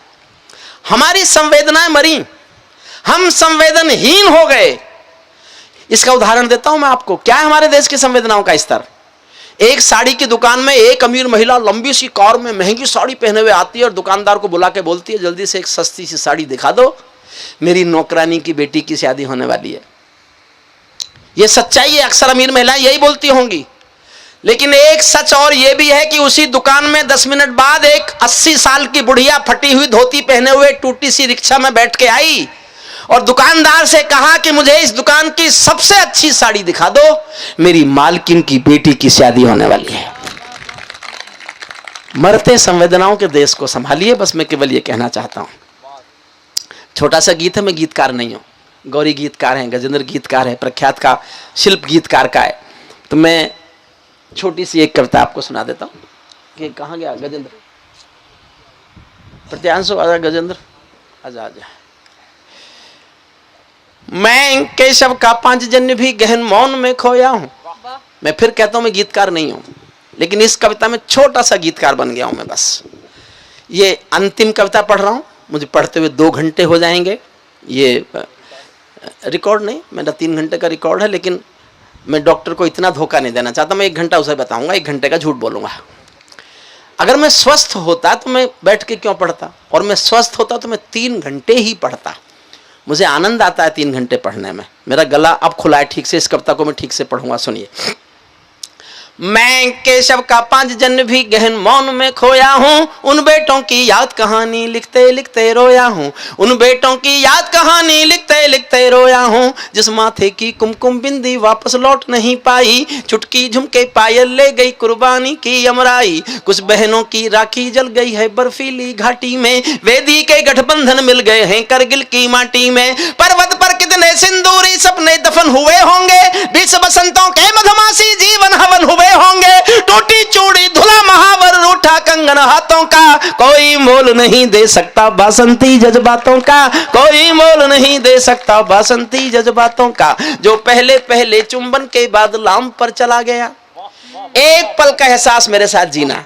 जो पहले पहले, और अपने राजकुमार भाई को समर्पित करता हूं कविता, वो कवियों को बहुत प्यार करने वाले, बहुत बहुत स्नेह करने वाले, बहुत आदर देने वाले, और एक हर साल रुद्रपुर में एक कवि सम्मेलन, बड़ा उत्सव हिंदी कविता का मनाने वाले, जो हिंदी की निष्ठा समर्पण से प्यार करते हैं, वो बहुत बहुत बहुत यश के भागी होते हैं। वो हैं, वो आगे और ज्यादा होंगे। उनको सौंपता हूं सन्ना मन से। एक पल का एहसास मेरे साथ से जीना। जो पहले पहले चुंबन के बाद लाम पर चला गया, जो पहले पहले चुंबन के बाद लाम पर चला गया, नई दुल्हन की से छोड़कर युद्ध काम पर चला गया, उनको भी मीठी नींदों की करवट याद रही होगी, उनको भी मीठी नींदों की करवट याद रही होगी, खुशबू में डूबी यादों की सलवट याद रही होगी, खुशबू में डूबी यादों की सलवट। और मैं जीवन की सबसे अच्छी पंक्ति पढ़ रहा हूं राजकुमार भाई जी, ये मेरा सूक्ष्म अहंकार नहीं है। मैंने जीवन में केवल एक लाइन अच्छी लिखी है, एक लाइन बस। मैं आज भी खुद को एक पंक्ति का कवि मानता हूं। मुझे दुआएं देना, जी भर के तालियां बजाना, मैंने ऐसी 2 लाइन और लिख ली तो मैं महसूस करूंगा मैं भी कवि हो गया हूं। अपने जीवन की सबसे अच्छी पंक्ति राजकुमार जी के मुख्य अतिथि में, गजेंद्र के संचालन में, जनमंच के इस कवि सम्मेलन में पढ़ के जाता हूं, सुनना। उनको भी मीठी नींद, आपके यहाँ आपने देखा होगा, आपके यहाँ ये घटना घटी होंगी, नहीं तो आपने टीवी पर देखा होगा। उनको भी मीठी नींदों की करवट याद रही होगी, खुशबू में डूबी यादों की सलवट याद रही होगी, उन आंखों की 2 बूंदों से 7 सागर हारे हैं, उन आंखों की 2 बूंदों से 7 सागर हारे हैं, जब मेहंदी वाले हाथों ने मंगलसूत्र उतारे हैं, जब मेहंदी वाले हाथों, उन आंखों की 2 बूंदों से 7 सागर हारे हैं, जब मेहंदी वाले हाथों ने मंगलसूत्र उतारे हैं, गीली मेहंदी रोई होगी छुपके घर के कोने में, ताजा काजल छूटा होगा चुपके चुपके रोने में, जब बेटे की अर्थी आई होगी सोने आंगन में, शायद दूध उतरवाया हो बूढ़ी माँ के दामन में, शायद दूध उतरवाया हो बूढ़ी माँ के दामन में, वो विधवा पूरी दुनिया का, सारे संसार के किसी भी मजहब में स्त्री अर्थी को कंधा नहीं देती। राजस्थान में एक भरतपुर के पास गांव है अजान, ये मेरी कल्पना नहीं है, सत्य घटना है। वहां का एक बेटा शहीद हुआ, वीरेंद्र सिंह, उसकी पत्नी का नाम है गायत्री देवी। जब सेना पति का शव लेके आई, पार्थिव शरीर लाई, तो पत्नी ने गांव वालों की मर्जी के खिलाफ, सेना के अफसरों की मर्जी के खिलाफ शादी के दिन वाले कपड़े पहने और शमशान घाट तक अपने पति की अर्थी को कंधा दिया। ये दुनिया की पहली घटना थी जब कोई औरत अर्थी को कंधा दे रही थी। इसके बाद घटनाएं घटी, बहुत घटनाएं घटी इसके बाद, लेकिन पहली घटना ये थी। मैंने केवल एक लाइन लिखी है इस पर। जो घटना दुनिया में पहली बार घटे वो तो अपने में महाकाव्य, क्या लिखेगा उस पर कोई। मैंने एक लाइन लिखी है, सुनना।